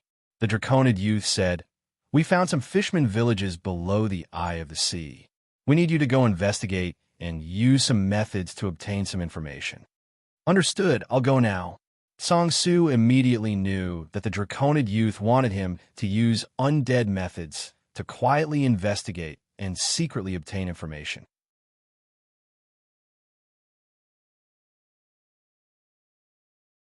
Chapter 281. Song Su quietly dived into the sea. This was a secret mission. Before setting off, Song Su made sure that no one was looking at him. However, he still pretended to cast an underwater breathing spell on himself, even though he did not actually need to breathe. The seawater was cold, and the deeper he dived, the lower his visibility. The village Song Su needed to investigate this time was located in the depths of the sea and was quite a distance away. Dive deeper and continued diving deeper. After reaching a certain depth, Song Su shook his robe. In the next moment, a few ghosts emerged from the wide sleeves of his robe. The ghosts ignored the seawater and wandered quickly. Wherever they went, the temperature of the seawater would drop even further. The ghosts were distributed around Song Su, forming a thin line of defense. The sea was not safe, and no one knew what kind of ferocious sea beasts were lurking. In fact, Song Su didn't expect these ghosts to provide much protection. After all, they were just ordinary ghosts. What he really relied on was himself. Of course, as a Black Iron Mage, even if he was a necromancer, his cultivation level was indeed low. What gave him confidence was the luxurious equipment on his body. Silver-ranked magic books, robes, staffs, as well as magic scrolls that were plentiful in number and variety. Among them, many of the scrolls were instant cast scrolls. Every time he dived a certain distance, Song Su would cast an investigative spell to check his surroundings. At this depth of the sea, it was completely dark. He could only rely on spells to investigate and adjust his direction. A normal person in such a dark and quiet environment would definitely feel fear and nervousness. However, Song Su did not feel any of that. This was one of the things that he was most satisfied with when he practiced necromancy magic. He could always remain calm, or rather, indifferent. After casting a spell to resist the water pressure for the 6th time, Song Su saw a light quietly appear in front of his eyes. He kept getting closer, and the light gradually expanded in his field of vision, becoming a continuous stretch. This was a coral bush, emitting a weak glow in the darkness of the sea. There was a village in the middle of the corals, and it was obvious that there were murlocs moving around in the village. As a scholar, Song Su had a certain understanding of the murlocs. He knew that the murlocs were divided into several types according to their habitat. Most importantly, the shoal murlocs. The murlocs living here were obviously deep-sea murlocs. The old scholar cautiously approached the village. At this time, he no longer used the previous detection spell. He had to conceal his magic fluctuations. After reaching the ideal distance, Song Su controlled the ghost to sneak into the village. Once again, he cast a spell to connect his line of sight with the ghost. Whatever the ghost saw would be reflected in his mind. Therefore, 5 or 6 images were seen by Song Su at the same time. This kind of vision was very unfriendly for beginners. It was very easy for them to become mentally exhausted, vomiting in light cases and getting injured in serious cases. Song Su had practiced this countless times. His bloodline limited his aptitude. Without enough aptitude, he couldn't use his energy and time to improve his life level. He could only use it to practice spells. Song Su began to observe these murlocs at a close distance. The murloc's main body was a fish, but they had arms and legs. Murlocs generally didn't have necks, and their huge fish heads were directly connected to their bodies. Compared to fish, their tails had degenerated, but their fins were still there, standing upright on their backs and extending to their tails. Their fish scales were colorful, but the main colors were blue, green, and yellow. The murlocs worked in the village, while the small murlocs were playing. The village wasn't big. The houses were made from local materials, or, to be more precise, they were dug out from the luminous corals. Obviously, the development of the murloc civilization was very low. It could be seen from the tools they used: stone hammers, harpoons modified from fish bones, fishing nets woven from seaweed, and so on. Iron tools were hard to find. Song Su used 5 or 6 ghosts to check the front of the village and found 3 iron tools. Moreover, the surface of these iron tools was covered with thick rust. In addition, there was a magic device, the totem pole of the murlocs. The totem pole was located in the center of the village. It was very dilapidated and could be said to be close to destruction. Seeing this, Song Su heaved a sigh of relief. The totem pole had been in disrepair for a long time, which meant that there were no murlocs living here. There were no mages among the murlocs. In history, there were no records of murlocs mages, but murlocs had shamans. A ghost crept into the village chief's house and found the strongest murlocs in the village. This was an old murloc. Looking at the saber on his body, it could be inferred that he was a warrior. The old murlocs were obviously very old. His movements were slow, and he emitted a black iron aura. The ghost penetrated the house, but the old murlocs didn't notice at all. He was still doing his own thing. He was drinking medicine. Seeing him drink medicine, Song Su, who was lurking outside the village, narrowed his eyes. The old murlocs were drinking magic medicine. According to the situation of this village, it was impossible to produce such a high-level product. This is only the outermost area of the Eye of the Sea. There's more than one fishing village nearby. There should be larger fishing villages or even towns in the inner area of the Eye of the Sea. There's a high probability that murlocs exist. But to produce this kind of magic medicine, Song Su was lost in thought. The medicine that the old murlocs drank wasn't the barbarian herbs that ZD had concocted on Misty Island. The potion contained magic power and was a qualified magic medicine. To make this kind of medicine, a certain level of alchemy and supporting pharmaceutical facilities, such as crucibles and so on. If murlocs can produce this kind of medicine, it means that there are large cities in the inner area of the Eye of the Sea. There are not only murlocs living there, but also other intelligent races. For example, mermaids or nagas. Murlocs didn't have mages. At most, they had shamans. But mermaids, nagas, and other races, especially mermaids, were abundant in mages. The Justice Pirates could deal with murlocs, but if there were underwater cities, they would certainly be no match for them. In fact, it would be somewhat difficult to deal with murlocs. After all, humans couldn't breathe underwater, and the young man's group also lacked equipment for underwater combat. Song Su's conjecture made him cancel his plan to storm the village. With his own strength, he could destroy the entire Murlocs village. The Black Iron-level old Murlocs were likely to be plotted against by him and be the first to be taken away. Song Su decided to secretly catch some Murlocs and torture them as much as possible. He lurked outside the village and used ghosts to investigate. After a long time, the magic power in his body wasn't enough. Although he didn't need underwater breathing spells, he did need spells to resist the pressure of the sea. Song Su calmly drank a bottle of light blue potion and quickly replenished his magic power. He waited patiently and finally waited for a good opportunity. A team of Murlocs swam out of the village. This team was obviously hunters. When the hunting team of Murlocs was some distance away from the village, Song Su immediately used ghosts to lure the nearby sharks. The Murlocs and sharks began to fight, and soon separated and fled in panic. Song Su chose the hunting team leader, and seeing that he was alone and there was no one around, he quickly made a move. Undead spell, Bone Spear. A long spear made of white bones suddenly condensed and shot out in the sea. The Murlocs noticed that the spell didn't work and had already dodged, but Song Su had completely predicted his position change. So the bone spear hit the Murlocs and pierced through his armpit. The whole bone spear pierced through the Murloc's body. The Murloc's hunting team leader was heavily injured, and with a scream, he threw the harpoon in his hand with all his might. The harpoon accurately hit Song Su. Song Su didn't have time to use defensive spells. He only used his spirit to move the magic robe.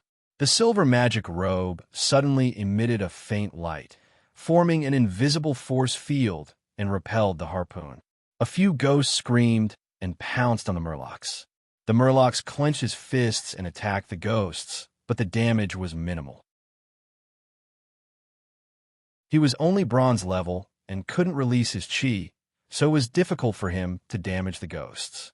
The ghosts disturbed the Murlocs, and Song Su took the opportunity to successfully cast another spell. Undead spell, Bone Prison spell. The bone spear that originally pierced through the Murloc's body. The surface of the white bones seemed to have sprouted, and many branches quickly grew out. The branches bound the Murloc's body and limbs, and then firmly placed together, forming a tight, white bone cage. If the scene was seen by an expert, they might exclaim, this was because Song Su had used a spell combo technique. This wasn't something that ordinary mages could master. From this, it could be seen that Song Su's combat attainments were also extraordinary. If not, he wouldn't have almost single-handedly dealt with the elemental bodies on the Justice during the naval battle between the Gold and Silver brothers. Song Su successfully captured the Murlocs alive. The Murlocs were trapped in the bone cage and couldn't move. When he saw Song Su appear, he suddenly opened his mouth wide and let out an angry voice. Garl, Walga, Mugama. The Murlocs had their own language, and Song Su wasn't a linguist, so he couldn't understand a word. But after the Murlocs, Song Su understood. Those were the Murloc screams. Song Su's spirit stepped on the bone cage, and several white bone spikes grew out of the bone cage, constantly extending, piercing through the Murloc scales and deeply piercing into his flesh, bringing intense pain. The Murlocs were tortured for a while and had no intention of surrendering. Song Su was worried that other Murlocs would come looking for him, so he immediately used a method to extract his soul. The old scholar's luck was not bad, and he succeeded in turning the Murloc souls into ghosts. He continued to ask the ghosts. The Murloc's ghost still spoke in the Murloc's language, but this time, Song Su understood. Because of the mental link, he directly understood the ghost's meaning, and thus successfully obtained information. This information surprised and delighted him. He quickly sneaked back to the Justice and reported to the Dragonman youth. In the periphery of the Eye of the Sea, there are many Murloc's villages, towns, and even cities. Every once in a while, the center of the Eye of the Sea will shoot up into the sky. At this time, there will often be divine envoys descending from the sky, coming to the Murloc's settlements to preach. About 10 days ago, a group of people entered the Murloc's territory from overseas. These people wore hooded robes, and their faces couldn't be seen, but they were personally received by the Murloc shamans. They first arrived at this village, and even left some medicine to express their goodwill. I think that the Blue Charm God's temple should be hidden in this Eye of the Sea. Song Su told the Dragonman youth his judgment.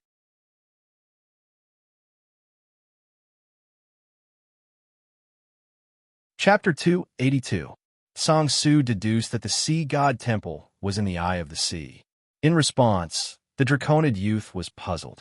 According to the information you've received, the Murlocs may have a religion, but they only worship the Tranquil Lake God, the Wave Breaker God, the Water Flower God, the Fish God, and so on. Song Su smiled faintly. Captain, you might not know much about this situation. Gods often had more than one identity. They also had other identities. Blue Charm God might have other names, such as Calm Lake God, Fish God, and so on. There are two main reasons why a god has more than one name. The first reason is that the god needs a way out. For example, Blue Charm God is in a deep sleep and is very weak. To replenish her divine power, she has to rely on believers, but her sect is almost destroyed. What should she do? At this time, if she still has another identity, such as Fish God, then the believers of Fish God will be of great help to her recovery. And if her enemies don't know the inside story, they won't be able to attack her. The second reason is that the gods won the war. If a god wins and kills another god, they can take away the other's divine position, name, authority, and territory. If you look at history, you can see that many sects suddenly merged. This is one of the consequences of the war. There are also gods who won and took new names, divine positions, and so on. However, they deliberately put it aside as a second identity and did not integrate it into their own divinity. Song Su continued. In recent years, there have been oracles descending from the sky every once in a while to preach. Although Blue Charm God is not among the promoted names, it doesn't mean that she isn't the beneficiary behind scenes. These divine envoys appear very frequently, and the time they appear is when the sea erupts the heavenly pillar like spring water. This is very strange. Although the oracles descend from the sky, I think that the temple is definitely not in the sky. If it's in the sky, it should have been discovered by other beings or forces. I think that there's a half-plane here. Usually, the half-plane is covered by the huge whirlpool of the Eye of the Sea and the turbulent tides. Every time the Eye of the Sea erupts, the half-plane will reveal some clues, and it will be easier to communicate with the outside world. There might even be a natural passageway. These oracles should have come out from the tunnel. They need to preach. The more believers they have, the more beneficial it will be for the recovery of the gods. The Draconid youth nodded and then shook his head. Your words are very logical, but it's just your guess. There's no evidence. Actually, I do. Song Su smiled silently. I saw the Murloc village chief drinking the medicine, and I happened to recognize his medicine bottle. The medicine bottle is made of light yellow glass with a thin mouth and a long neck. This kind of potion bottle is quite common along the Empire's coastline. New Moon Village is located in this area. The owner of the underwater secret room most likely followed the evil god believers in New Moon Town to this CI. Because they share the same belief, the believers of the evil god helped these Murlocs and left behind the medicine. The Draconid youth's eyes flashed. If this was the case, then Song Su's guess was probably the truth. The medicine bottle seemed a little weak as evidence, But in fact, in the vast sea, the probability of seeing this kind of medicine bottle at a specific time and place was very small. I didn't expect you to have studied medicine bottles, the Draconid youth said. Song Su shook his head. This is the information I got from Fat Tongue when I was chatting with him. Although Fat Tongue is just an ordinary person, he is one of the elders of the Wisteria Chamber of Commerce. He is very sensitive to business-related matters and has a lot of knowledge. After the old scholar left, the Draconid youth fell into deep thought. What should I do next? After this conversation, the Draconid youth was also inclined to Song Su's speculation. Therefore, he had to think carefully about what to do next, because the enemy he was facing this time was unprecedentedly powerful. Among others, he only knew that the owner of the underwater secret room was a silver-level mage. Not only was he a mage, but he was also a necromancer. In addition to him, there were also evil god believers. These believers had more or less mastered divine spells. Whether it was Scab on the Island of Confusion or Hao Fu, they let the Justice Pirates experience the omnipotence and power of divine spells. And this was the main temple. The scale of the evil god believers must be very large. At the same time, there must be bishops. There was even an archbishop. Aside from these, the Sea of Murlocs in the depths of the sea was enough to become a natural moat for the Draconid youth. If the Justice Pirates launched a strong attack on these Murlocs, they would definitely fail.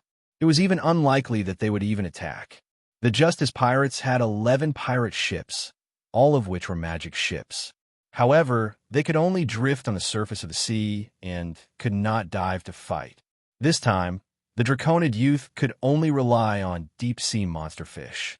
But even with deep-sea monster fish, it is extremely unwise to attack by force. It is best to be able to sneak in.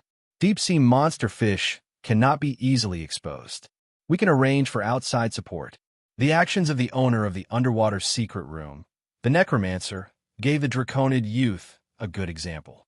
And what gave the youth more confidence was the pearl bubble. Using Blue Charm God's artifact to deal with his believers was a good idea. What they were bullying was that the gods were in a deep slumber. Before we really act, I need more information. It was no longer appropriate to leave the matter of gathering information to Song Su. After all, he was only at Black Iron level. If he went deep into the CEI, it would be easy for him to be exposed and also very dangerous. This time, the Draconid youth decided to act personally. He quietly left the Justice Pirates and continued to dive into the depths of the sea. The sea was dark, but his dragon eyes could still see something. The tough dragon scales protected the youth, completely resisting the increasing water pressure. The Draconid youth could still breathe in the water. Some dragons could not do this, but the youth's bloodline was as high as a legend. It was rumored that the Flame Dragon King could even swim in magma and breathe freely. Soon, the Draconid youth successfully arrived outside the Murlocs village that Song Su had investigated. Because of Song Su's previous actions, the Murlocs village became very lively. A large number of Murlocs gathered together, defeated the sharks, and also hunted many. Seeing that the Murlocs were gathered together and not easy to attack, the Draconid youth immediately changed his target. He dived for a while and came to another village. After waiting for a while, he found a patrol team of Murlocs. There were 3 Murlocs in the team. The Draconid youth suddenly charged out of the coral and dug out the heart of one of the Murlocs with a claw. The other 2 Murlocs were shocked and angry and stabbed the youth with their harpoons. After the 2 harpoons hit the dragon scales, they broke at the same time. Seeing this scene, the Murlocs were terrified. They threw away the broken harpoons and turned to run, shouting at the same time, "Grom Lomgwal." The Draconid youth did not chase after them, but waved his hand casually. Battle technique, Dragon Claw Strike. For claw marks quickly hit the 2 Murlocs, cutting them into several pieces. The water rippled violently, sand was lifted, and a large amount of blood mixed with organs quickly spread in the sea. The Draconid youth obviously would not let it go. If he let the blood spread, it would definitely attract many Murlocs with a keen sense of smell and taste. Blood core. The Draconid youth's mind moved. The next moment, a bloody light appeared, spread out in a circle, and then suddenly shrank back. The Murloc's corpses, organs, and spreading blood completely disappeared, turning into blood essence and gathering in the depths of the blood core. The Draconid youth closed his eyes for a few breaths. Then he began to transform. The next moment, the Draconid youth appeared.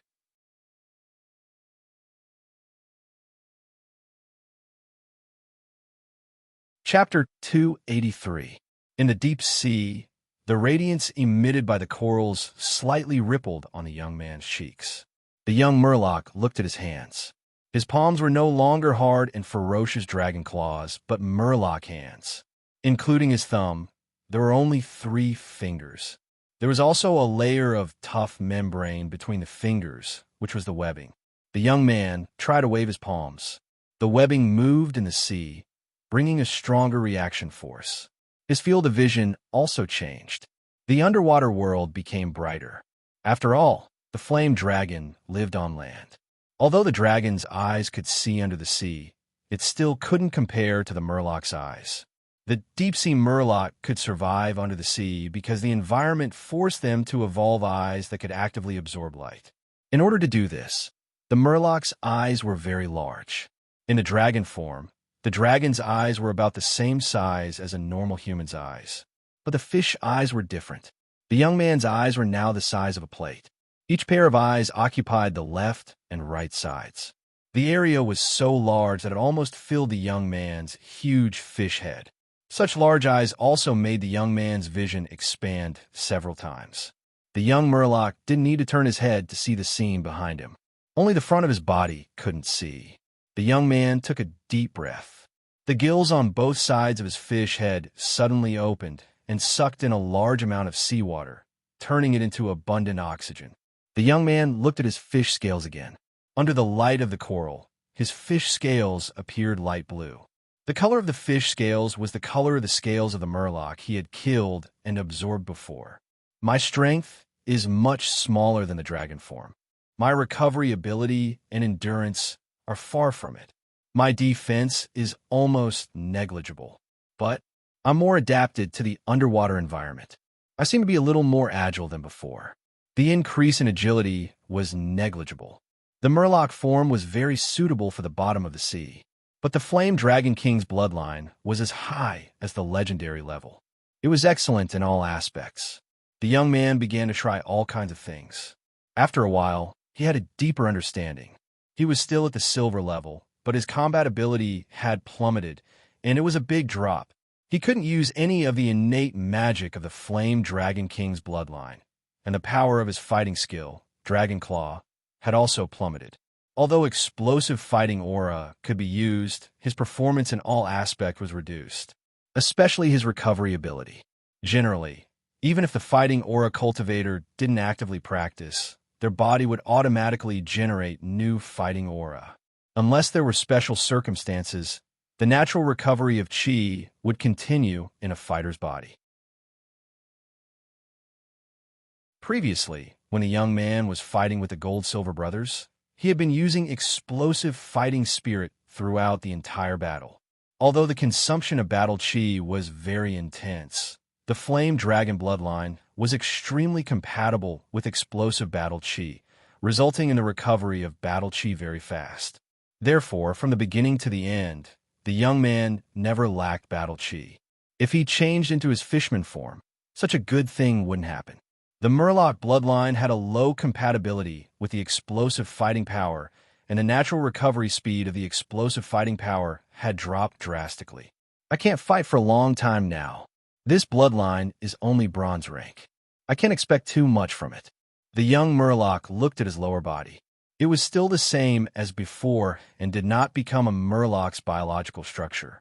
He had just absorbed the life essence of 3 Murlocs, which was not enough for him to completely transform. I need to absorb more and better bloodlines.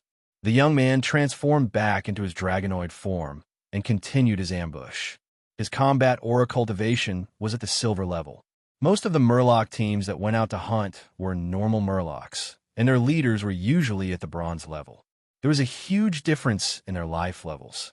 The young man had mutated into a dragonoid and had the flame dragon bloodline, which greatly improved his physical attributes.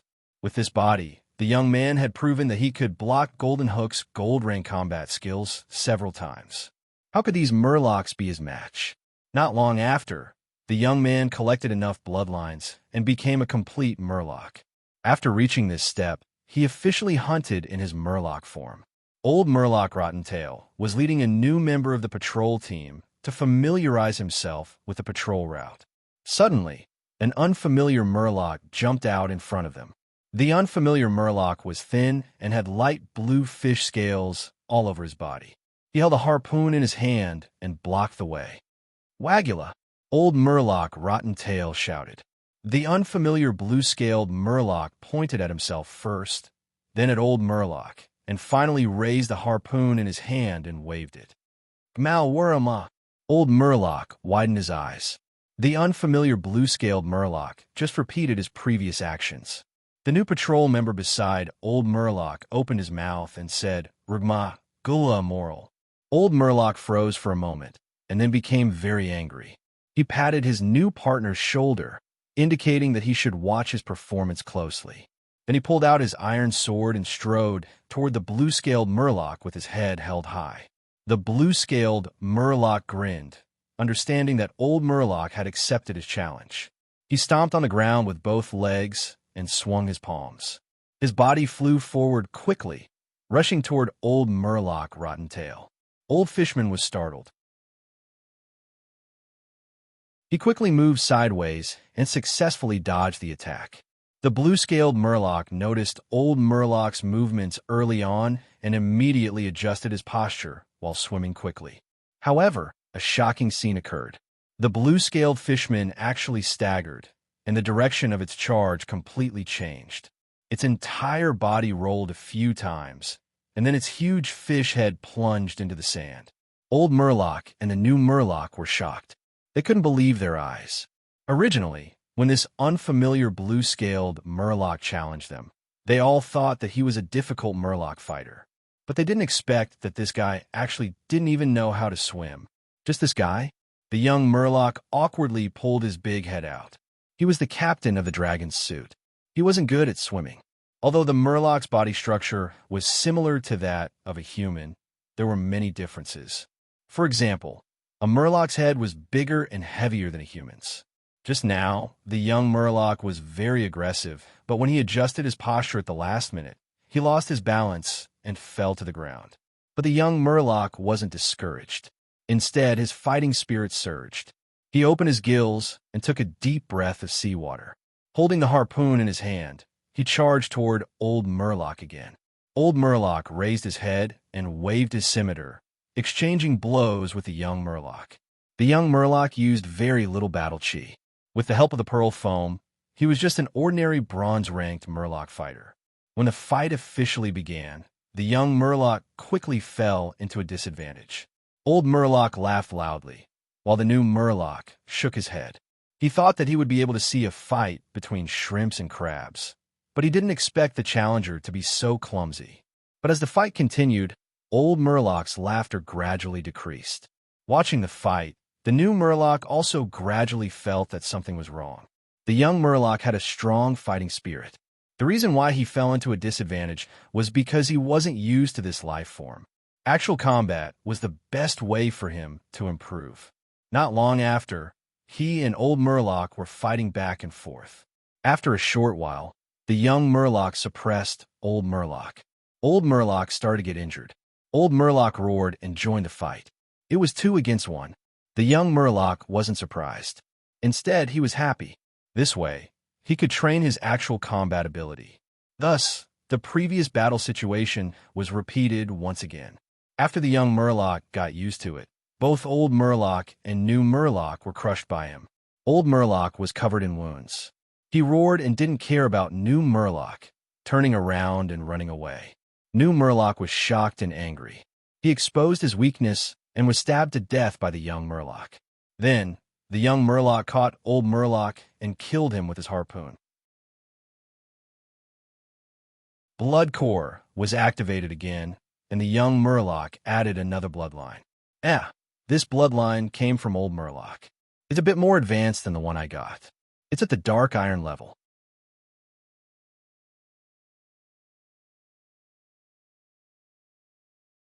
Chapter 284. The youth named the bloodline he had collected before the blue scale bloodline. The peak of his bloodline was only bronze. After killing the old fishman, the bloodline collected was named brown scale bloodline. This bloodline grade reached black iron. That is to say, a fishman with a complete bloodline may cultivate to the black iron level. But there was basically no hope to go any higher. The fishman youth was happy. Of course, the higher the fishman bloodline, the better. Because his current cultivation level was silver, if he disguised himself as a blue scale fishman, there would be a big loophole. Once he used silver do chi, the disguise would be seen through. It was as if a person who didn't have wings suddenly learned how to fly. The old fishman Rottentail and his new companion did not see through the fishman youth's disguise because the latter carried pearl foam. But the pearl foam can't exert its full power, and the Justice Pirate's use of it is very crude. So, once the youth used silver do chi and showed the characteristics of the do chi, the other fishmen would be shocked and suspicious. It's decided. The next step is to collect the brown scale bloodline, and at the same time to exercise and improve the fighting power of the fishman form. The youth thought and turned back. It was almost time for him to return to the ship. If he disappeared for a long time, it would make the Justice Pirates uneasy. Lon Zao stood on the side of the ship, staring at the sea. A group of pirates had gathered around him, and Bayou was among them. Everyone subconsciously held their breaths. Some looked at the sea surface, while others looked at the blue-green algae. Lon Zao held a fishing net in his hand. The fishing net exuded a bronze aura. This was an alchemy item, elastic black fishing net. It's coming. Lon Zao looked at the turbulent sea under the ship, a flash of light in his eyes. In an instant, his arm shook and threw out the fishing net in his hand. The fishing net fell and quickly stretched out in midair. When it fell on the sea, the area covered had expanded by more than 10 times. Entering the sea, the elastic black fishing net quickly sank and then violently contracted, like a big open palm, catching many sea fish. The end of the fishing net was closed like a hand clenched into a fist. "Retract," Lon Zao roared, using all his strength to pull the fishing net back. The pirates around him exerted their strength, and like a tug of war, everyone lined up and pulled on the same long rope. The fishing net was very heavy. With everyone's combined efforts, it quickly left the sea. The pirates at the side of the ship became excited. "Another great harvest. I think we've gained the most this time. Everyone work harder." The fishing net was bulging and full of fish. The fishing net was as big as a carriage and was extremely heavy, but it was still dragged onto the deck by the pirates' shouts. Lon Zao shook his hand, and the elastic black fishing net retracted. In the span of a few breaths, the net returned to its previous state. Without the restraint of the fishing net, the pile of fish collapsed and scattered. A large number of fish were jumping around on the deck. "Captain Lon Zao, you're really something," someone exclaimed loudly. Lon Zao laughed. He was originally a fisherman, and casting nets was a method he relied on for half his life. Naturally, he was very skilled. The pirates began to pick up the fish and put them into the large wooden barrels that had been prepared earlier. There were many types of fish and many types. There were tuna, salmon, cod, sorry, red crab, hairtail, eel, turbot, etc. "Look, it's a saliva fish," a pirate suddenly shouted, lifting a fish in his hand. At a glance, one could tell that this fish's meat was very plump and its scales were very wide. Although it was being carried by someone, it was struggling, but the extent of its struggle was very small.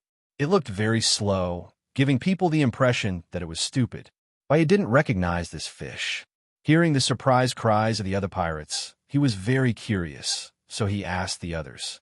Although this fish's aura is very ordinary, it's actually just a disguise. Once cooked, the fish's meat will emit a bronze or black iron level aura. Not only is it magical beast meat, but it's also very delicious. It said that just smelling the fish's aroma can make people drool uncontrollably.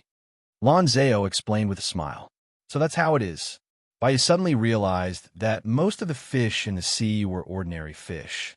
The saliva fish wasn't, so it was very expensive. Baya continued to bury his head in picking up the fish. But not long after, he heard Lonzeo whisper, "Be careful." Then he was pulled over by Lonzeo. Because Lonzeo used too much force and didn't pull back in time, Baya sat on the deck and even slid back a distance. "Ow!" Baya reacted, and his startled expression turned to panic. He saw a water elemental body emerge from the pile of fish. If he hadn't been pulled by Lonzeo, Baya would have been seriously injured, if not dead. Baya was terrified. The water elemental exuded a bronze aura, and its body was still taller than an adult. Its ambush didn't kill Baya, who was closest to it, so it gave up on this target and went to deal with Lonzeo. Lonzeo held a scimitar in his hand and dealt with the water elemental. The other pirates surrounded the scene, and after a moment of surprise, they began to jeer. "Come on, Captain Lonzeo, kill it. Chop off its head. Next game. Let's bet on how many rounds Captain Lonzeo will take to defeat this water elemental. Are you looking for death? Have you forgotten our rules? Gambling is prohibited." In fact, it wasn't only the Justice Pirates that had a rule prohibiting gambling. The vast majority of pirate groups were like this. Baya was also in the crowd, nervously watching the battle. Lonzeo was fully focused, suddenly moving forward and suddenly retreating. The water elemental's intelligence wasn't as good as his. After being played by him a few times, it began to shoot water arrows. The water arrows came one after another, but they didn't hit Lonzeo. Instead, an unlucky guy watching the battle couldn't dodge in time and was injured. However, his injury wasn't serious, and he still chose to continue watching the battle.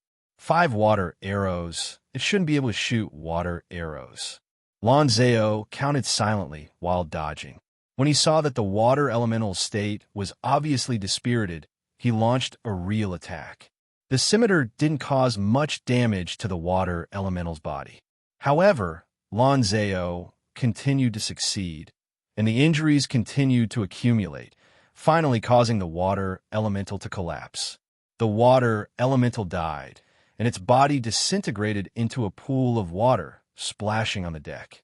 There was a light blue, glass-like water elemental essence left in the pool of water. Lonzeo gasped and picked up his spoils of war, winning another round of cheers from the pirates. The Draconid youth, who had just sneaked back to the ship, saw this scene and smiled. There were many alchemy items like the elastic black fishing net. When Song Su led half of the ships to New Moon Harbor to resupply and rest, he exchanged a lot of them with the Empire. This was the decision made by the youth, Song Su, Zhonggu, and the others after discussion. In order to save time and find the Blue Charm Temple as soon as possible, the Justice Pirates might be drifting on the sea for a long time. Therefore, they needed some means to reduce the pressure of resupply. From the looks of it, the elastic black fishing net was quite useful. Of course, this also had a lot to do with the environment here.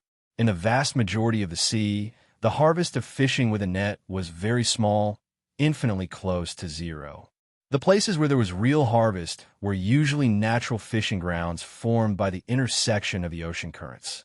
Although this wasn't a fishing ground, it was the eye of the sky pillar sea.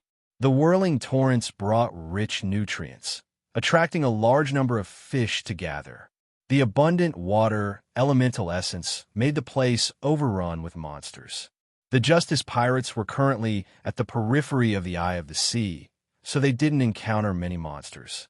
During dinner, everyone gathered in the cafeteria. Everyone's food had a few more fish, and the other meat had been reduced a little. Loose Flute was at the head of the long table. He stood up and said, "Well, my fellow believers, let's start praying." He put his hands together, bowed his head, closed his eyes, and prayed loudly. The pirates at the other table also put their hands together and prayed in unison. They were praying to the God of life, thanking the god for the food and showing their respect to the god of life. After the Great Resurrection, most of the Justice pirates became believers of the god of life. Among them, Loose Flute seemed to be the most devout. Lonzeo was also praying silently. The object of his prayer was the fishing net goddess. According to legend, this goddess didn't wear ordinary clothes, but only a fishing net. Her fishing net could cover the sky and the earth. Unlike Loose Flute, Lonzeo's beliefs were very mixed, and he believed in many gods. The fishing net goddess was just one of them. Lonzeo didn't often pray to her, but today he gained a lot through the elastic black fishing net, which made him feel grateful. He quietly prayed to the goddess alone to express his gratitude. The fishing net goddess had very few believers, and there was no special missionary organization, let alone a temple. Compared to Loose Flute, who only believed in the god of life, Lonzeo's situation was more common. Most people believed in many gods at the same time. When traveling, they would worship the god of travel, and when giving birth, they would worship the god of birth. So, most people were pan-believers. The Draconid teenager was also pretending to pray. Since the Island of Confusion, he had become a non-believer. Non-believers were very rare. This was a world full of beliefs, and non-believers were often excluded and not understood by others. The world generally believed that life was short, and after death, the soul feared destruction and needed to find a place of peace. The kingdom of God was the best home for the soul. The teenager didn't insist on the path of non-believers. He was just in the period of conversion and was more confused. If someone really ascends to the pirate throne, then more people here will believe in the god of pirates. Song Su ended his prayer. Although he was a magician, he also had beliefs.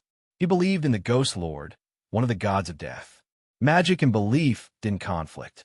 Zhonggu believed in the god of war, and also the god of war. He, Song Su, and the teenager all sat at a table. The half-orc reminded the Draconid teenager, if someone becomes the god of pirates, I suggest that most of the pirates change their beliefs. This way, we can get the support of the pirate city and send priests, or one of our own people can be promoted to a priest. The role of divine spells was very important. In a large-scale war, magic could be lacking, but divine spells couldn't be lacking. The Draconid teenager put a murloc into his mouth, deep in thought. The problem of faith needed to be taken seriously. There were many religions that were naturally opposed to each other, and for collective organization, this was a big internal problem. And if everyone believed in the same God, there would also be a huge hidden concern. It was likely to cause the leader to be under the god and lose control of the organization. This fish tastes good. The Draconid teenager who was chewing subconsciously looked stunned and blurted out a compliment. Is this the saliva fish? Yes. Song Su nodded. Unfortunately, we don't have a chef. This kind of ingredient is above average, and if we really make a delicacy with magic coordination, it will be of great assistance to us transcendents. The processing of this fish is quite a failure.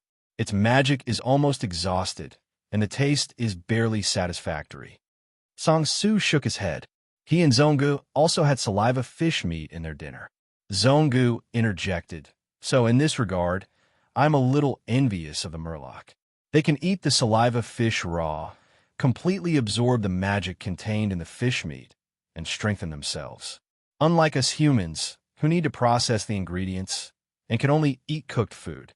When the Draconid teenager heard this, he paused slightly. Huh, is that so?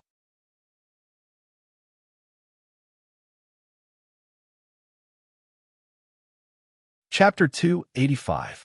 At the bottom of the sea, the radiance of the coral rippled around the young murloc.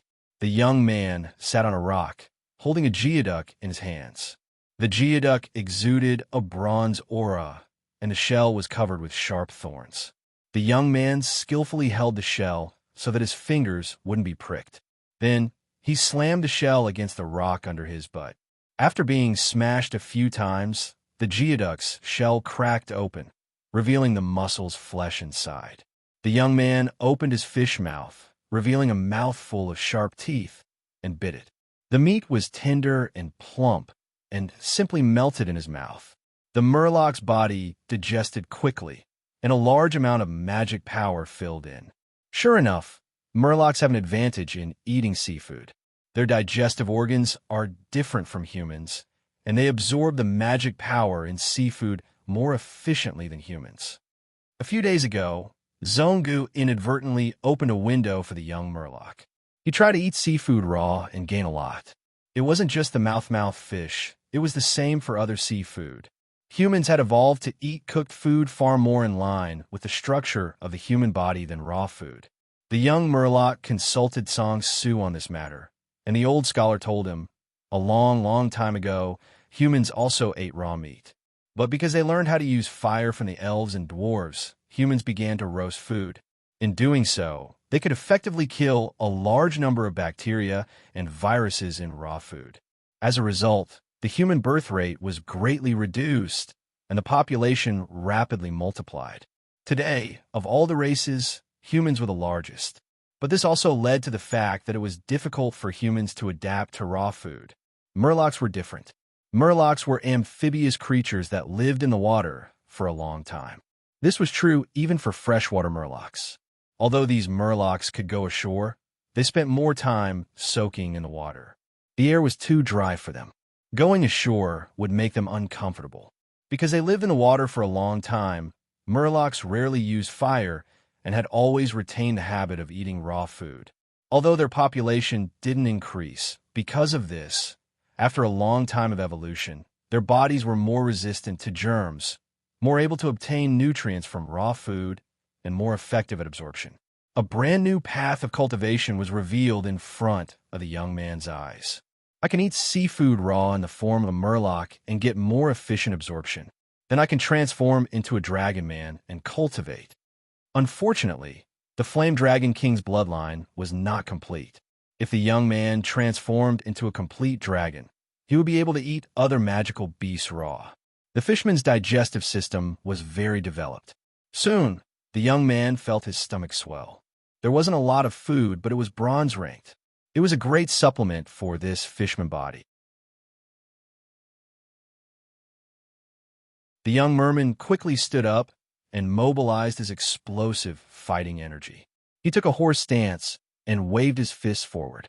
Although each punch was empty, it still caused turbulent currents on the seabed. According to the cultivation method of explosive fighting power, he transformed the nutrients in his body into a brand new fighting power. A caravan slowly swam over. The leader was a merman knight in full armor. He was sitting on the back of a sea toad. The Murloc knight was the first to discover the young man who was practicing boxing. He raised his arm, and the long caravan gradually came to a stop. The scene of the young Murloc cultivating was seen by even more Murlocs. The leading Murloc knight watched with interest for a while and then shouted, "Mwaggle, Gwong." The young merman didn't stop cultivating when he heard the voice. He continued to practice boxing and didn't say a word. The Murloc knight saw that the young man ignored him, and a trace of anger flashed across his face. The other Murlocs beside him scolded him. Unfortunately, although the geoduck is rich in nutrients, the explosive fighting power that can be successfully transformed is not much. The explosive fighting power was of the fire attribute. The nutrients in the geoduck were suitable for producing the water attribute fighting power. The young man probably digested the geoduck's nutrients. He pulled out the harpoon weapon next to his feet and hooked his finger at the Murloc knight. The Murlocs in the caravan were stunned at this moment. The Murloc knight roared, "Mamgrel, mal mal wawa." The Murloc knight was proud of his status and didn't go down personally. Instead, he waved his hand and called 2 bronze Murlocs. They were both blue-scaled. The young merman was quite familiar with this bloodline. After all, he had killed many of them. The 2 blue-scaled Murlocs screamed and pounced on the young man. The young man smiled contemptuously and didn't dodge. He held the harpoon and rushed forward brazenly. The 2 sides approached each other quickly. The young man suddenly threw the harpoon in his hand. The 2 Murlocs, one on the left and one on the right, successfully dodged. The harpoon was stuck between the 2. The young merman rushed to the harpoon, and the two murlocs took the opportunity to launch a pincer attack on the young man at the same time. The young man turned sideways and kicked the harpoon with his foot. At the same time, he used his arm to lift the harpoon. With this lift, a large amount of sand and sand splashed in all directions, suddenly blocking the vision of one of the murlocs. These days, the young merman had improved rapidly. He began to fight at the bottom of the sea in the form of a murloc with ease. He had a strong combat sense, and when fighting, he could use the environment to his advantage. The young merman rushed into the sand and made the other murlocs miss. The murlocs whose vision was blocked by the sand were retreating. Unexpectedly, the young merman rushed out of the sand. The young merman thrust his harpoon forward. The opponent twisted his body crazily, his limbs paddling, and his speed suddenly increased. If this was the young man's first time fighting at the bottom of the sea, he would definitely let him escape. But now, the young man was familiar with the structure of the murlocs. When he saw the opponent's movements, he knew his next position. So, the young man shook his wrist and changed the direction of the harpoon, stabbing the dodging murlocs.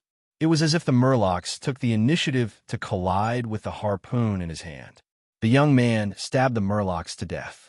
At this time, another murloc broke through the sand and attacked him from behind.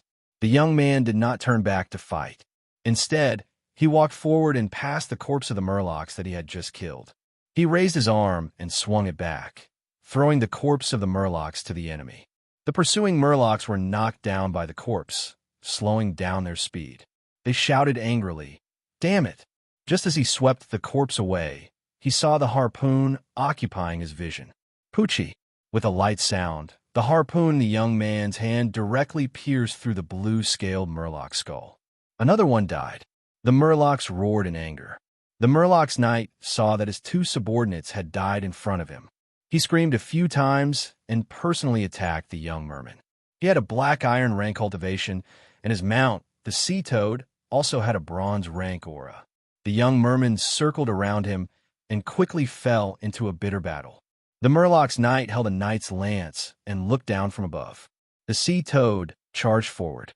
The young man restrained his do chi and only displayed the bronze rank. He kept retreating into the coral bushes, using the terrain to dodge nimbly. The environment in the coral bushes was rather complicated. The young merman relied on the skills that he had trained in the past few days to shuttle through the coral caves. He cleverly used the corners to block the murloc's knight's vision, causing him to temporarily lose his target. The murloc's knight became more and more aggrieved as he fought. He kept shouting and using his do chi. The coral bushes suffered a calamity. They were torn apart by the murloc knights, and countless coral fragments spread out in all directions with sand and sand.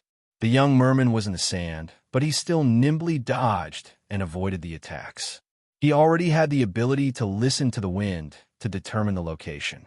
In the sea, he could even sense the incoming attacks through the flow of the water. Although the fish scale's defense is much weaker than the dragon scale's, it has an advantage, which is that it can sense the changes in the water flow more keenly. Although the murlocs cannot be compared to the dragon race, every race has their own unique advantages. Sometimes being weak is actually a type of advantage. The young man's heart was enlightened. He looked to be in a sorry state, as if he would die if he was slightly slower.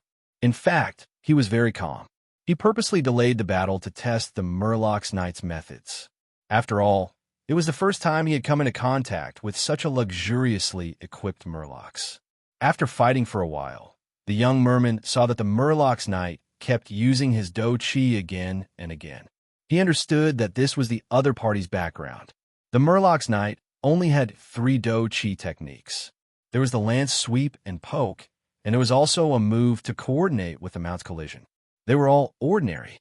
The young man suddenly turned into a dragon man and revealed his silver cultivation level. He directly killed the murloc's knight and his mount. Then, he charged toward the murlocs and caused a storm of blood. The murlocs were caught off guard. They screamed and fled frantically, but it was already too late. In a short while, The entire Murloc's caravan was left here. The young man began to clean up the battlefield.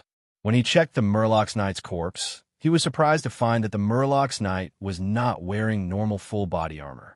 The armor on his body was actually the Murloc's bones. It just grew on the outside. Exoskeleton. The red light of the blood core spread out and then completely disappeared.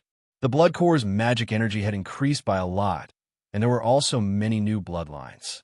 Among them, the one that the young man paid the most attention to was naturally the Murloc's knight. It's actually a silver bloodline? I'll call you the Steelbone Knight bloodline for now. The Murloc's knight's exoskeleton was very hard, comparable to steel. The young man had already confirmed it when he fought with him. The young man had found a bloodline that was suitable for him, one that was compatible with silver battle aura. The young man had gained a lot this time.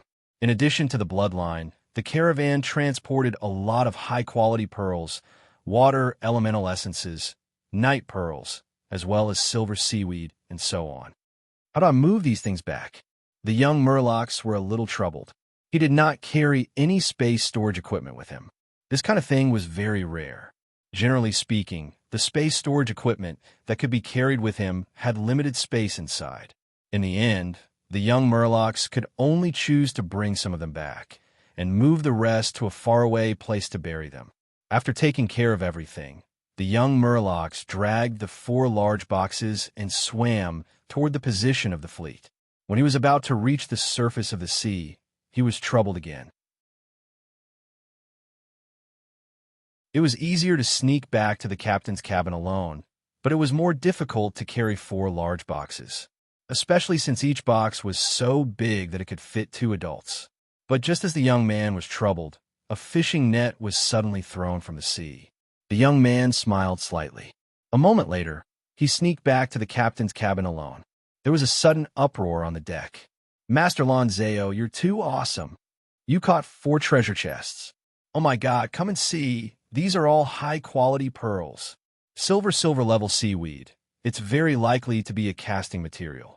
Lonzeo was shocked. These are all caught by me? A miracle. Thank the gods, thank the goddess. In an instant, his faith in the goddess of fishing nets rapidly deepened.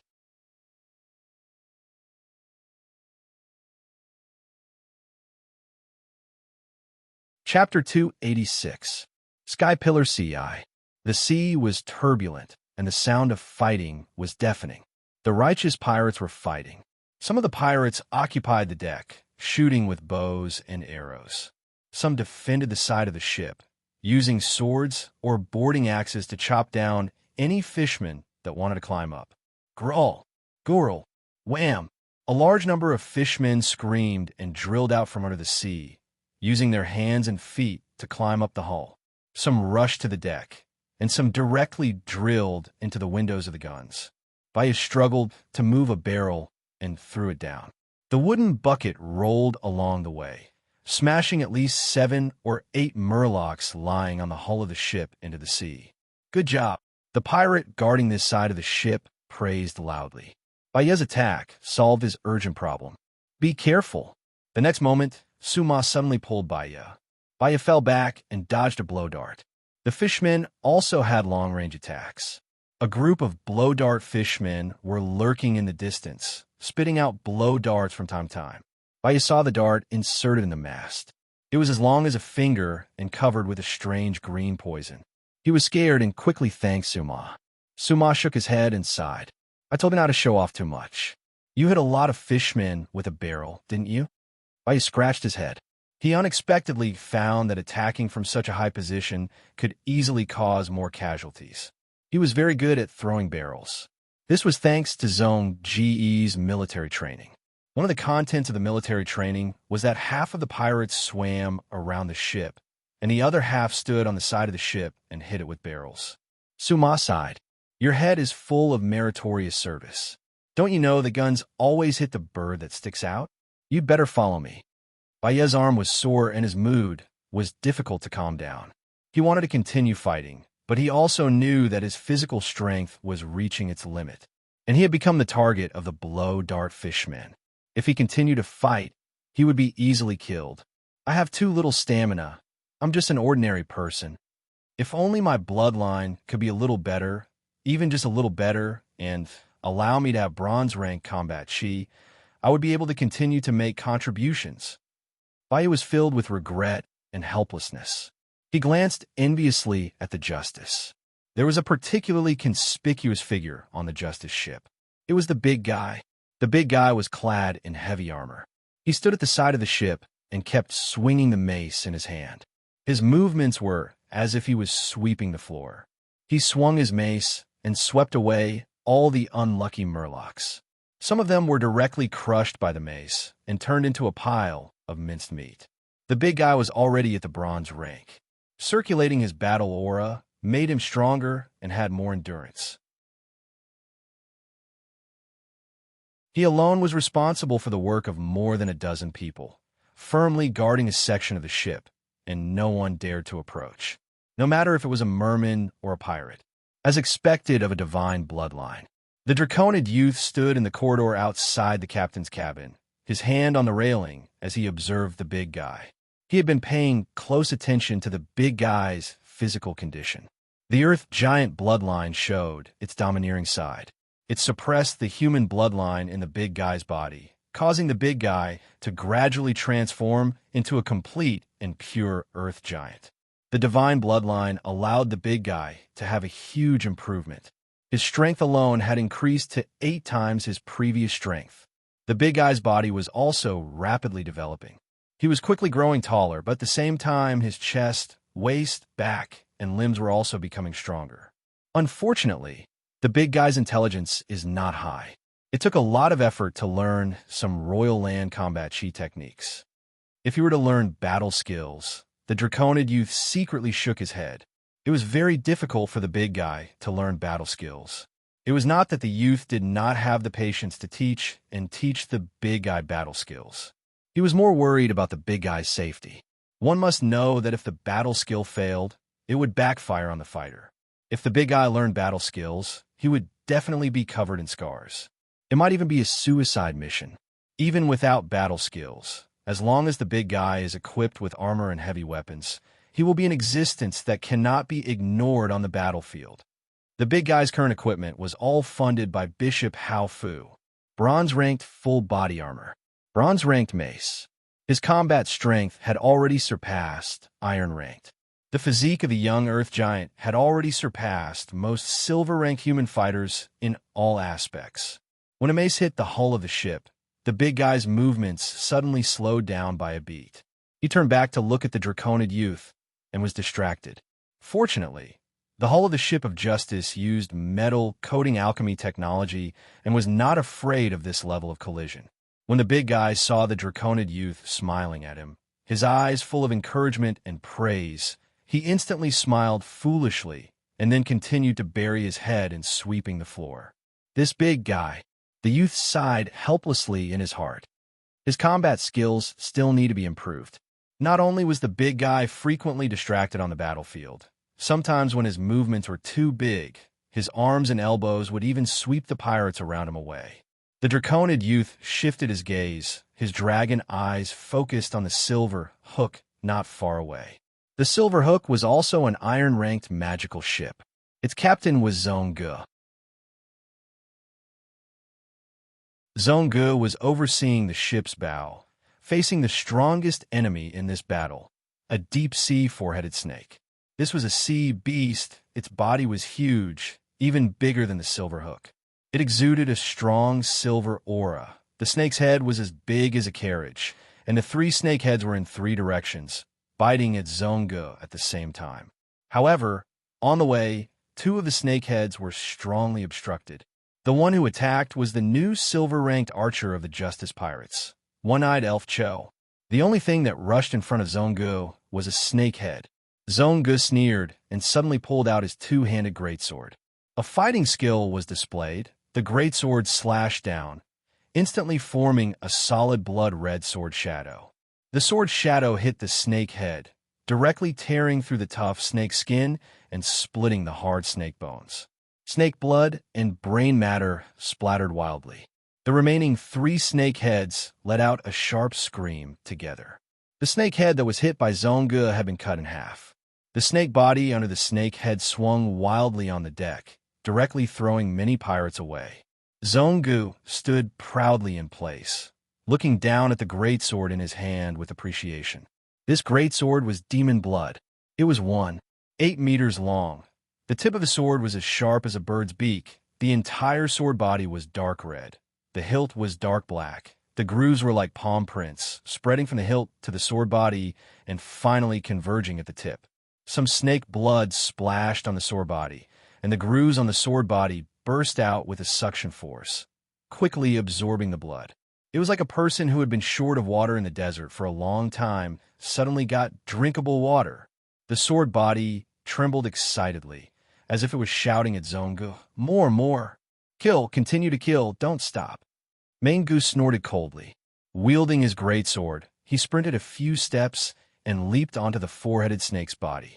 He waved the greatsword around, poking holes in the snake's body. The demon blood greatsword drank the snake blood and became sharper.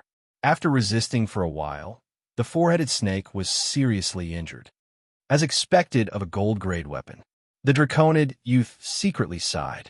He already knew that Zongu had obtained the demon blood greatsword and was very happy for the half-beast. Zongji's prestige boosted the morale of the pirates. The four-headed snake dragged its heavily injured body and dived into the sea. The water was complicated, and the half-beast was not good at standing underwater, so it did not choose to pursue and jump back onto the silverhook. The four-headed snake had lost one of its heads. Blood was flowing from its body, making it extremely angry. It did not run away, but chose to attack from the sea. But the pirates of the Justice Pirates had already expected this. The silverhook was also well prepared, because during this time, Zongu was in charge of military training, and the content of the training was how to deal with underwater attacks. Release the floating bucket bombs. Sandow, as the first mate of the Silver Hook, immediately gave the order. Thus, a large number of specially made wooden buckets were pushed into the sea. These wooden buckets started to sink slowly. The four-headed snake rushed up and crashed into these wooden buckets, immediately causing an explosion. Boom, boom, boom. The sound of the explosion did not stop, and pillars of waves appeared on the sea. The four-headed snake was dizzy from the explosion, and its injuries were worsened. Release the barbed fishing net. Sandow ordered again. The next moment, several alchemy fishing nets were thrown down. There were sharp blades at the knots of these fishing nets. After entering the sea, these blades automatically chased the enemy and covered the four-headed snake. The blades pierced deeply into the four-headed snake's body. The four-headed snake felt that it was bound and struggled with all its strength, trying to break free from the fishing net. But the fishing net tangled even tighter, and the blades pierced even deeper. These armaments were recently exchanged by Tsang Su from the Empire. Because they wanted to find the Blue Charm Temple, the Justice Pirates had already considered the situation of dealing with underwater enemies. The four-headed snake used all its strength and finally broke free from the layers of fishing nets. And with its body full of blades, it dived deeper into the sea. It gave up the fight and began to escape. "Watch me!" Lanzeo had been waiting for the opportunity, and at this moment, he suddenly threw it. Elastic black fishing net. It had to be said that Lanzeo was very good at throwing nets, and at this moment, he actually caught the four-headed snake. However, it only delayed it for a while. The elastic black fishing net was quickly broken by the four-headed snake. But at this time, the Draconid youth and Zongu had already dived down and caught up with the four-headed snake. The two worked together and quickly killed the four-headed snake. When the four-headed snake's body was dragged onto the deck of the Justice Pirates, the morale of the fishmen completely collapsed, and they fled in all directions. The pirates used bows, guns, and cannons to chase after the snake for a while, and the battlefield returned to calm. The calm only lasted for a few breaths, and then the Justice Pirates cheered. This was a victory cheer. The Draconid youth ordered the battlefield to be cleaned up. Soon after, Tsang Su came to the captain's room to report the results. This was a great victory. The Justice Pirates suffered few losses, and the fishmen suffered heavy casualties, and the four-headed snake was the biggest spoils of war. The Draconid youth was not surprised. In fact, this battle was under his control from beginning to end.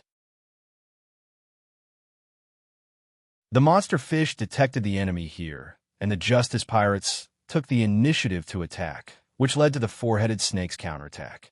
But it was only a silver-level monster, and was no match for the Justice Pirates. Next, we will continue to go deeper into the CEI. Take the initiative to find some aboriginals and use them to train, the Draconid youth said. Captain, we have also captured some fishmen. Song Su said, it just so happens that I need some experimental subjects to help me study the creation of memory crystals. The Draconid youth nodded. The fishmen I choose, whether dead or alive, will be sent to the monster fish first. I will leave the rest to you. The two talked for a while, and Fat Tongue reported, Sir, the celebration banquet is ready. The Draconid youth and Song Su came to the cafeteria, where the atmosphere was very warm. There was a lot more snake meat for dinner, as well as the arms and legs of the fishmen. Before eating, the pirates all prayed. Flute and the others were the loudest, and Lonzo also began to pray loudly. He sincerely praised the goddess of fishing nets, because he had successfully used the fishing net to delay the four-headed snake in this battle, making a great contribution.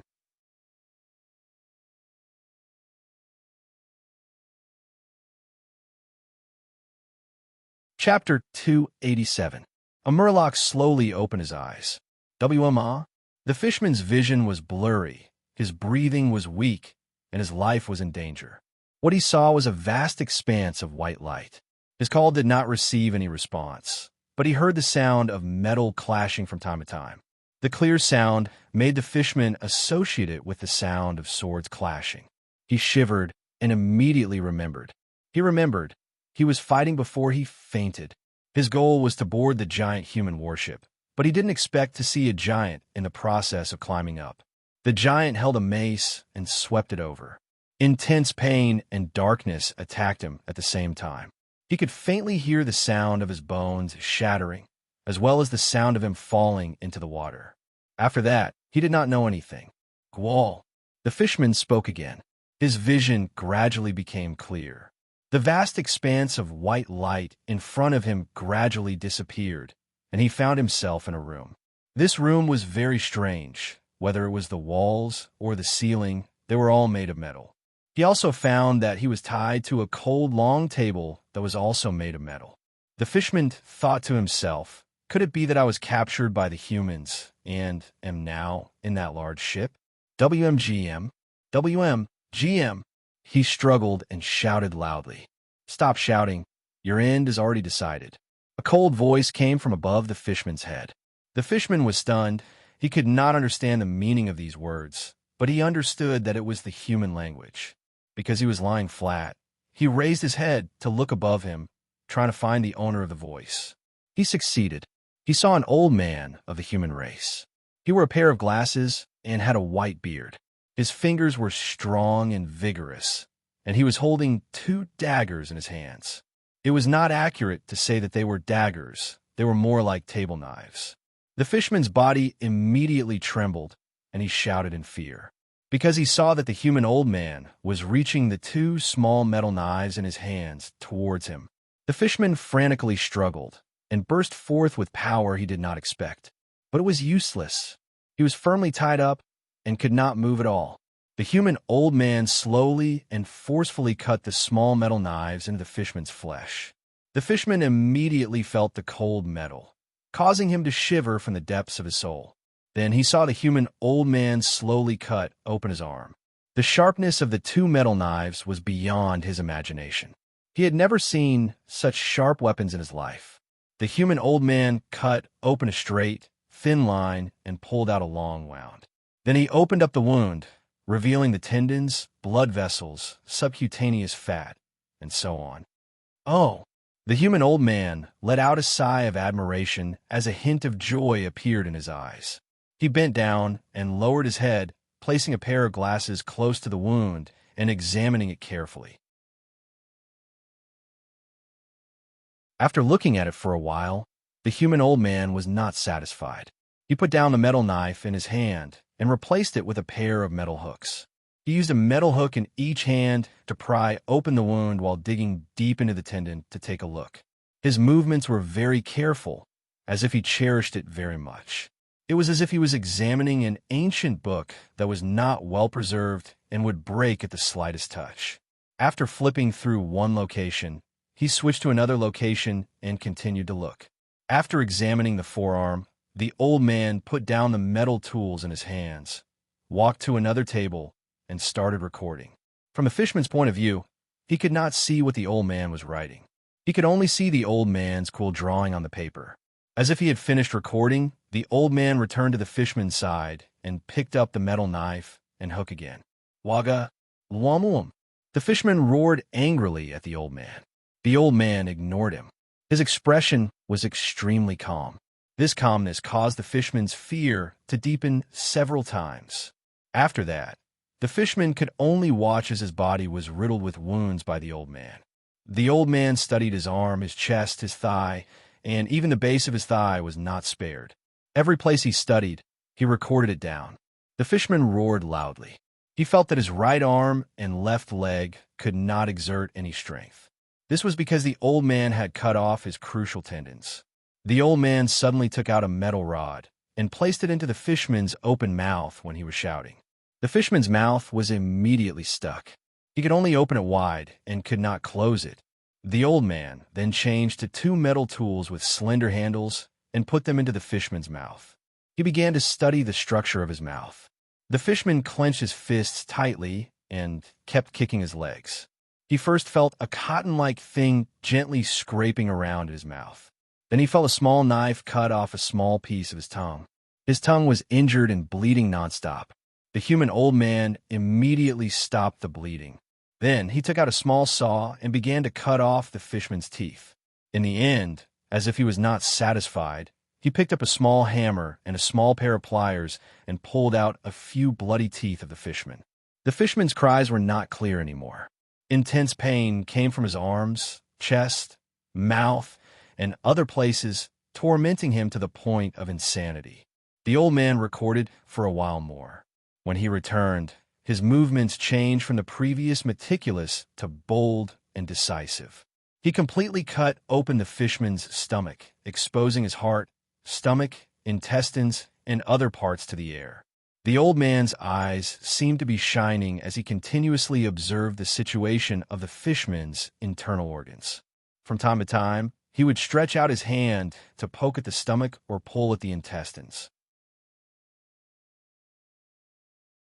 The fisherman collapsed and let out sobbing sounds. He began to cry and did not move. The old man was like a deaf person, still burying his head in his research. Not long after, he finally raised his head and picked up a metal tool that looked like a shovel. The fisherman was originally numb, but when he discovered that the old man's metal shovel was getting closer and closer to his eyeballs, he began to crazily struggle again, as if he had been electrocuted. But it was useless. He could not move at all.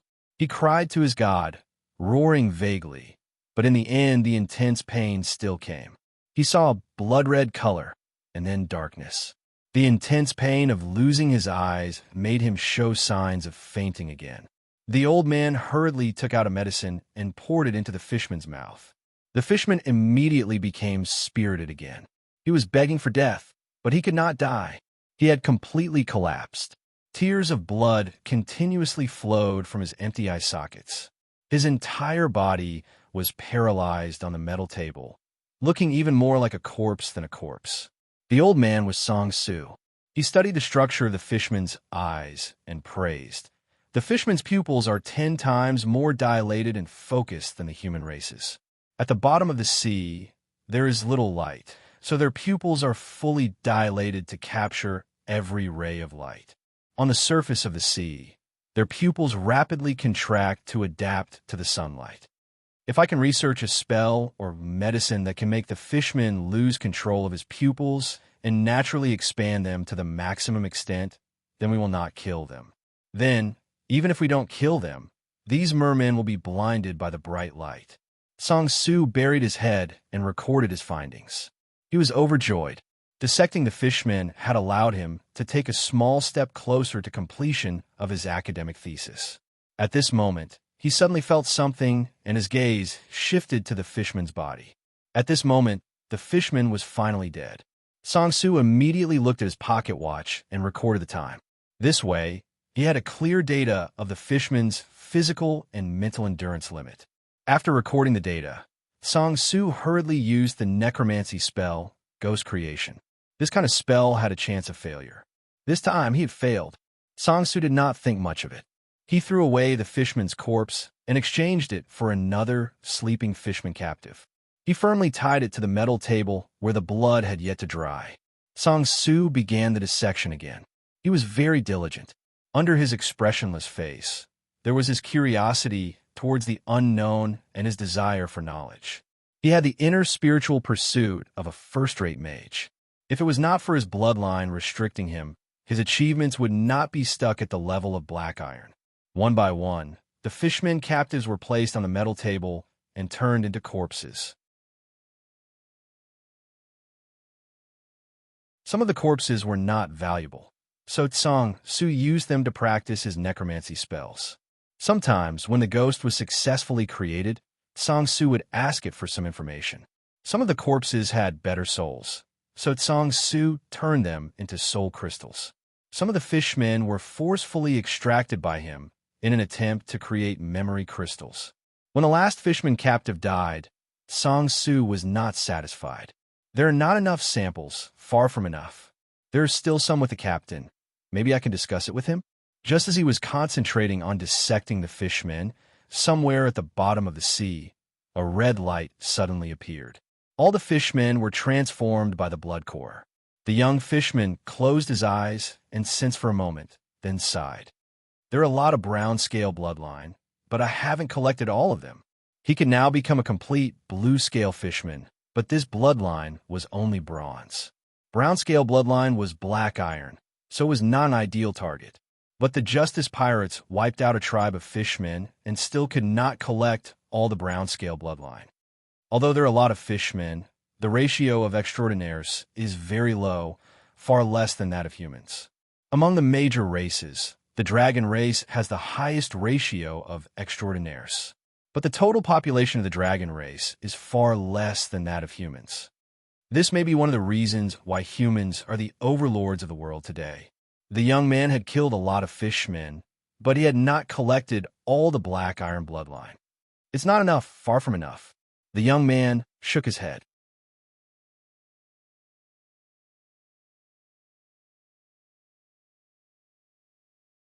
Chapter 288. The Justice Pirates continued to go deeper into the eye of the sea.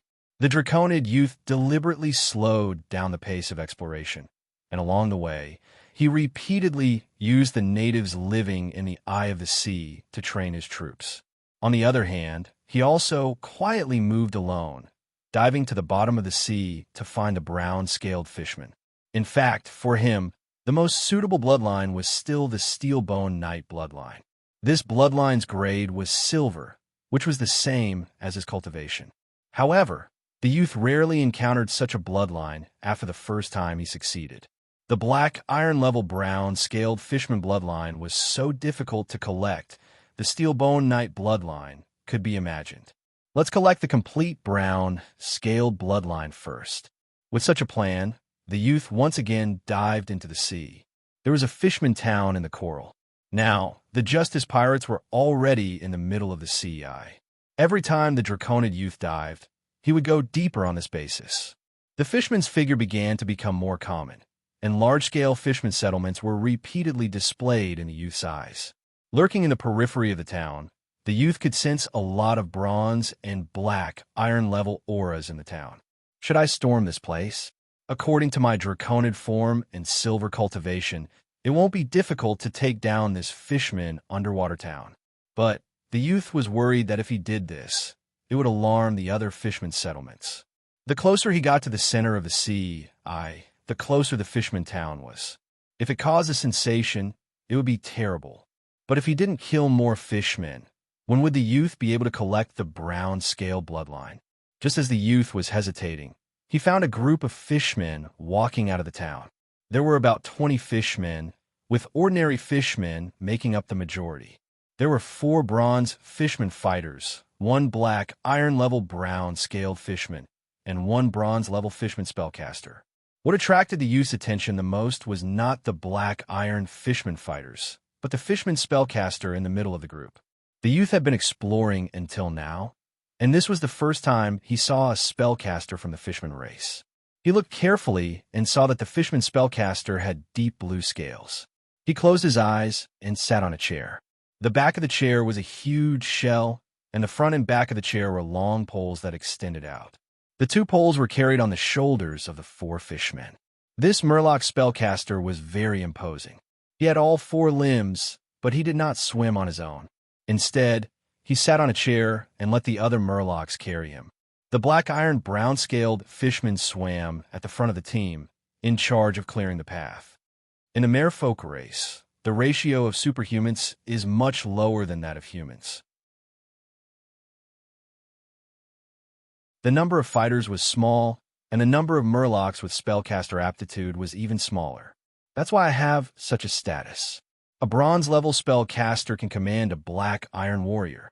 Of course, we can't rule out the possibility that this spellcaster has a strong backer who can rely on his influence to control the brown-scaled Murloc whose cultivation is higher than his own. The young merman observed quietly and was not in a hurry to attack. On the one hand, this team of Murlocs had just set off not long ago, so they were still relatively close to the town. On the other hand, the youth wanted to know more about this rare Murloc spellcaster.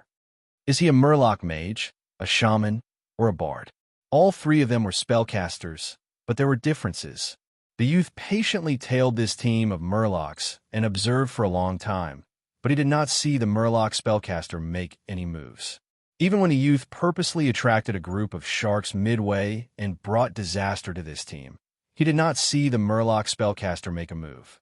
He did find out that the brown-scaled Murloc was not weak and had mastered at least 2 powerful fighting skills. Seeing that this team was getting closer and closer to another Murloc town, the youth decided to attack.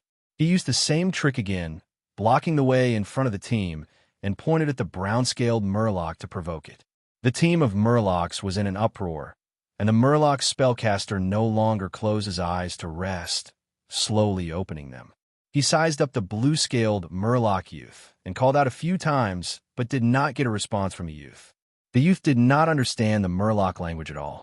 The Murloc spellcaster waved his hand slightly, indicating for the brown-scaled Murloc to fight. In his opinion, the black iron brown-scale Murloc should be able to get rid of this audacious bronze Murloc. But who would have thought that after a few rounds, the young merman understood his opponent and rushed towards the Murloc spellcaster. The team of Murlocs was in chaos. The Murloc spellcaster jumped out of the chair and swam far away in the blink of an eye. The other 4 bronze Murloc clamored and went up to the youth, surrounding him and attacking him continuously. The youth held a harpoon in one hand and a scimitar in the other. Using both weapons at the same time, his fighting skills were exceptionally skilled. Not long after, the youth finished off these bronze Murloc and once again pounced towards the Murloc spellcaster. The Murloc was in the middle of casting a spell, standing in place, unable to move. The rest of a normal Murloc fearlessly charged towards the youth, using their lives to delay the youth's footsteps. They sacrificed themselves in exchange for a limited amount of time. The Murloc spellcaster took the opportunity to successfully cast a spell, Teleportation Gate. A blue oval ball of light formed at the bottom of the sea. Behind the ball of light was connected to another mysterious place. The youth was on full alert. Soon, he saw a brown-scaled Murloc walk out of the teleportation gate. The Murloc spellcaster maintained the teleportation gate and kept calling out to the second brown-scaled Murloc. The brown-scaled Murloc weighed the hammer in his hand and pounced towards the youth with a sinister smile. Kneeling, the Murloc spellcaster was shocked. 2 more Murloc walked out of the teleportation gate. Their scales were similar in color, and their weapons were both scimitars, one black iron, the other bronze. They howled and charged towards the youth. Kneeling as well. The youth looked at the Murloc spellcaster with a surprised gaze. The other party had been maintaining the teleportation gate without any other movements. Perhaps maintaining this teleportation gate was the limit of his ability. This is a good opportunity. The youth deliberately didn't go to find trouble with a Murloc spellcaster, specifically waiting for the ladders of Murloc reinforcements to arrive one by one. Then he fought them one by one after another. The Murloc extraordinaire fell at the youth's hands. The Murloc spellcaster was both frightened and frightened. On one hand, he was shocked by the youth's fighting strength. On the other hand, the youth always stared at him with bright eyes. This kind of gaze made his hair stand on end. The youth kept killing until the Murloc spellcaster couldn't maintain the teleportation gate anymore. Finally collected all the brown-scaled Murloc bloodlines. What kind of spellcaster is this? This is too helpful to me. The youth was full of gratitude and killed the Murloc spellcaster, giving the poor Murloc great relief. In the end, the youth used the blood core to convert all the Murloc into bloodlines. He temporarily named this Murloc spellcaster the Deep Blue Sage bloodline. This thin and incomplete bloodline gave the young man another surprise. This bloodline contains genetic information. It's actually Murloc language.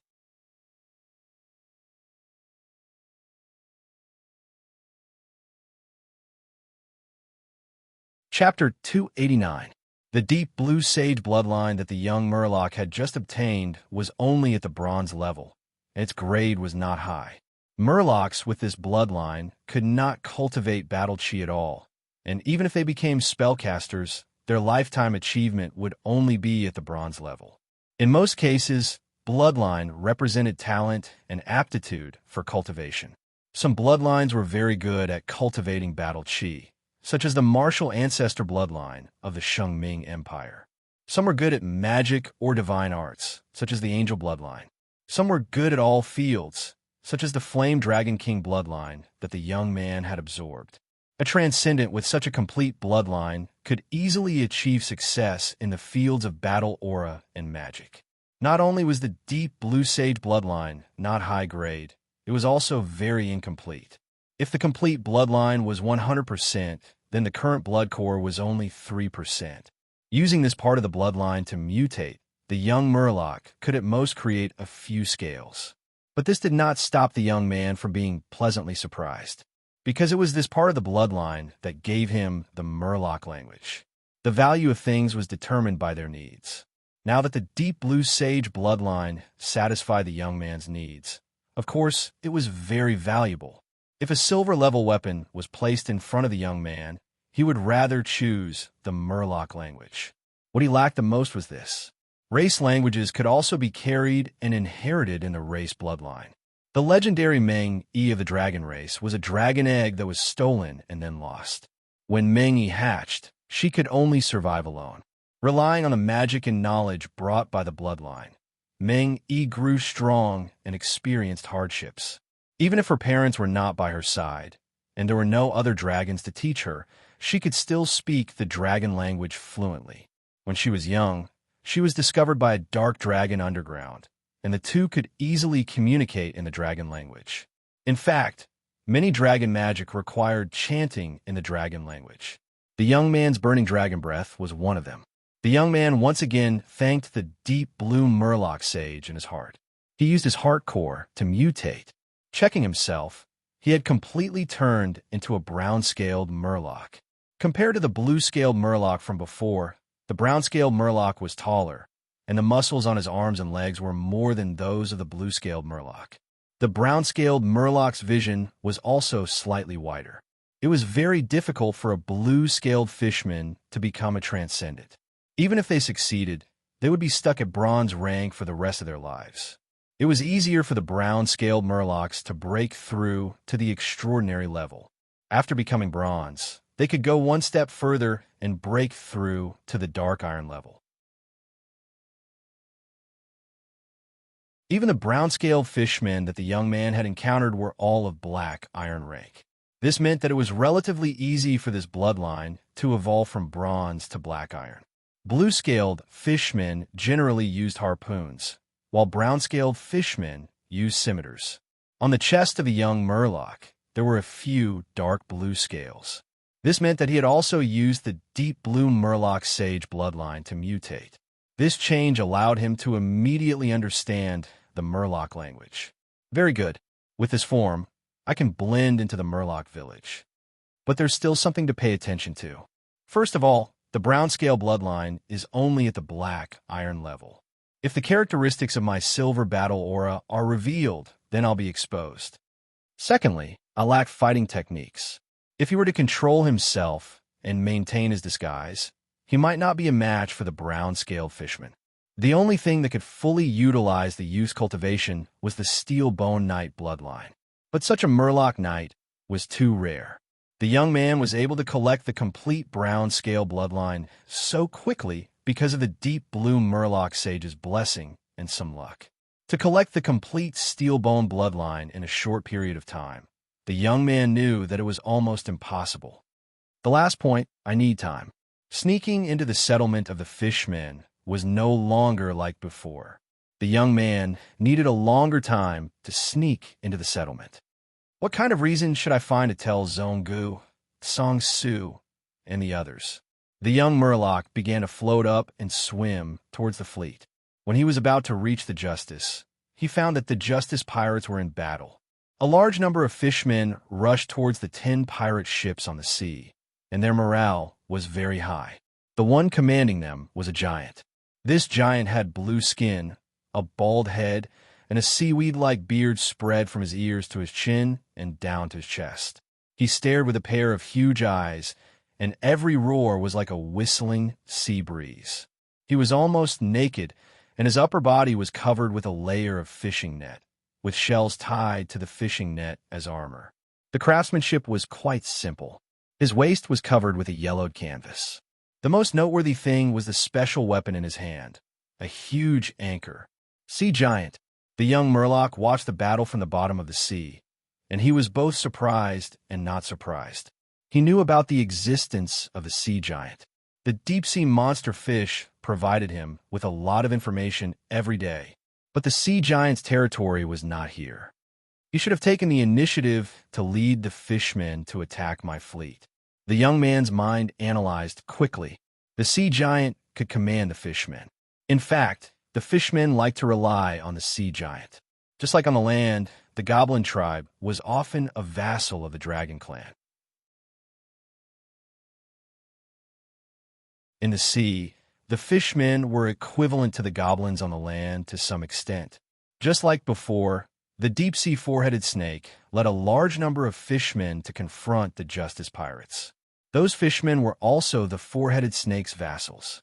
But compared to the four-headed snake, the Sea Giant was undoubtedly more intelligent. The Justice pirates were attacked because they broke into the four-headed snake's territory.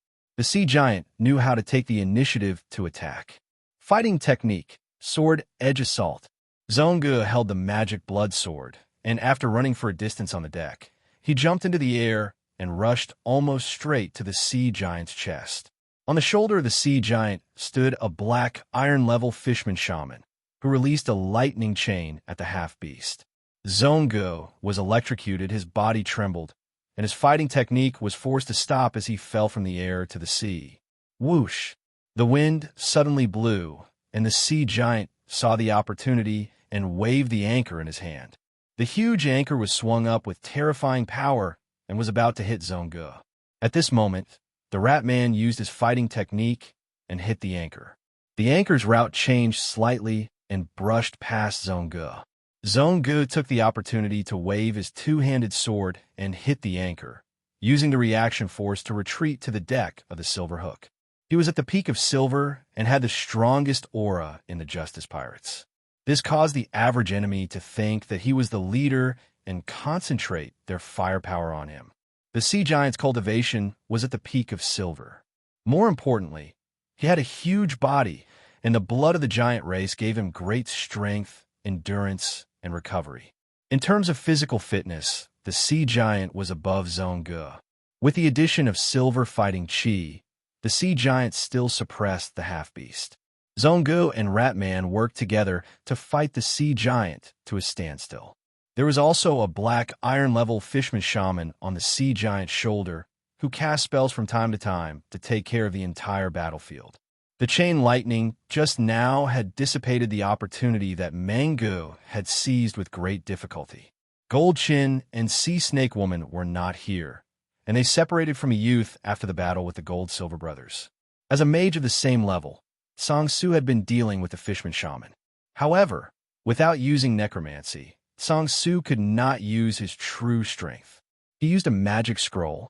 In order to hide this, he could only try not to show himself and pretend to be casting spells. 3, 2, 1, fire. On the Justice ship, Little Bird commanded the pirates. Smoke rose from the side of the ship, and the cannonballs were like rain, drawing a parabola in the sky and enveloping the sea giant. The sea giant raised the ship's anchor in time to protect the Fishman Shaman on its shoulder, and its body was hit by many cannonballs. The sea giant could not lift its head from the cannonballs, and it roared in pain. There were several silver-level cannonballs among the cannonballs, and under the Fishman Shaman's reminder, the sea giant suddenly dived into the sea. The cannonballs hit the water and exploded into water pillars. Little Bird could only helplessly stop because the water blocked his target. Speed up, turn left. Lon Zao had a bad premonition and shouted on the Justice ship. His premonition was correct. Because of the previous round of cannonballs, the sea giant gave up on Zone Go and set the Justice ship as its primary target. He let out a long cry in the sea. At the same time, the Fishman Shaman on his shoulder was also crazily waving and shouting, as if he was dancing. There were still many fishmen in the sea, and when they heard their calls, they immediately swam over. One by one, the fishmen climbed onto the sea giant's body like ants. The sea giant's body was covered with a few layers of fishman armor, and its body suddenly swelled, becoming even bigger. He moved his 4 limbs, stepped on the current, and quickly approached the bottom of the Justice ship with a skillful swimming posture. Baya stood on the ship's side and saw a black shadow suddenly emerge from the bottom of the sea and quickly shouted, "Enemy attack! Enemy attack!" But it was too late. With a boom, monstrous waves rose up. From the waves, the sea giant revealed itself. He grabbed the side of the ship with both hands, and his feet were on the hull, and was about to climb onto the deck of the Justice ship.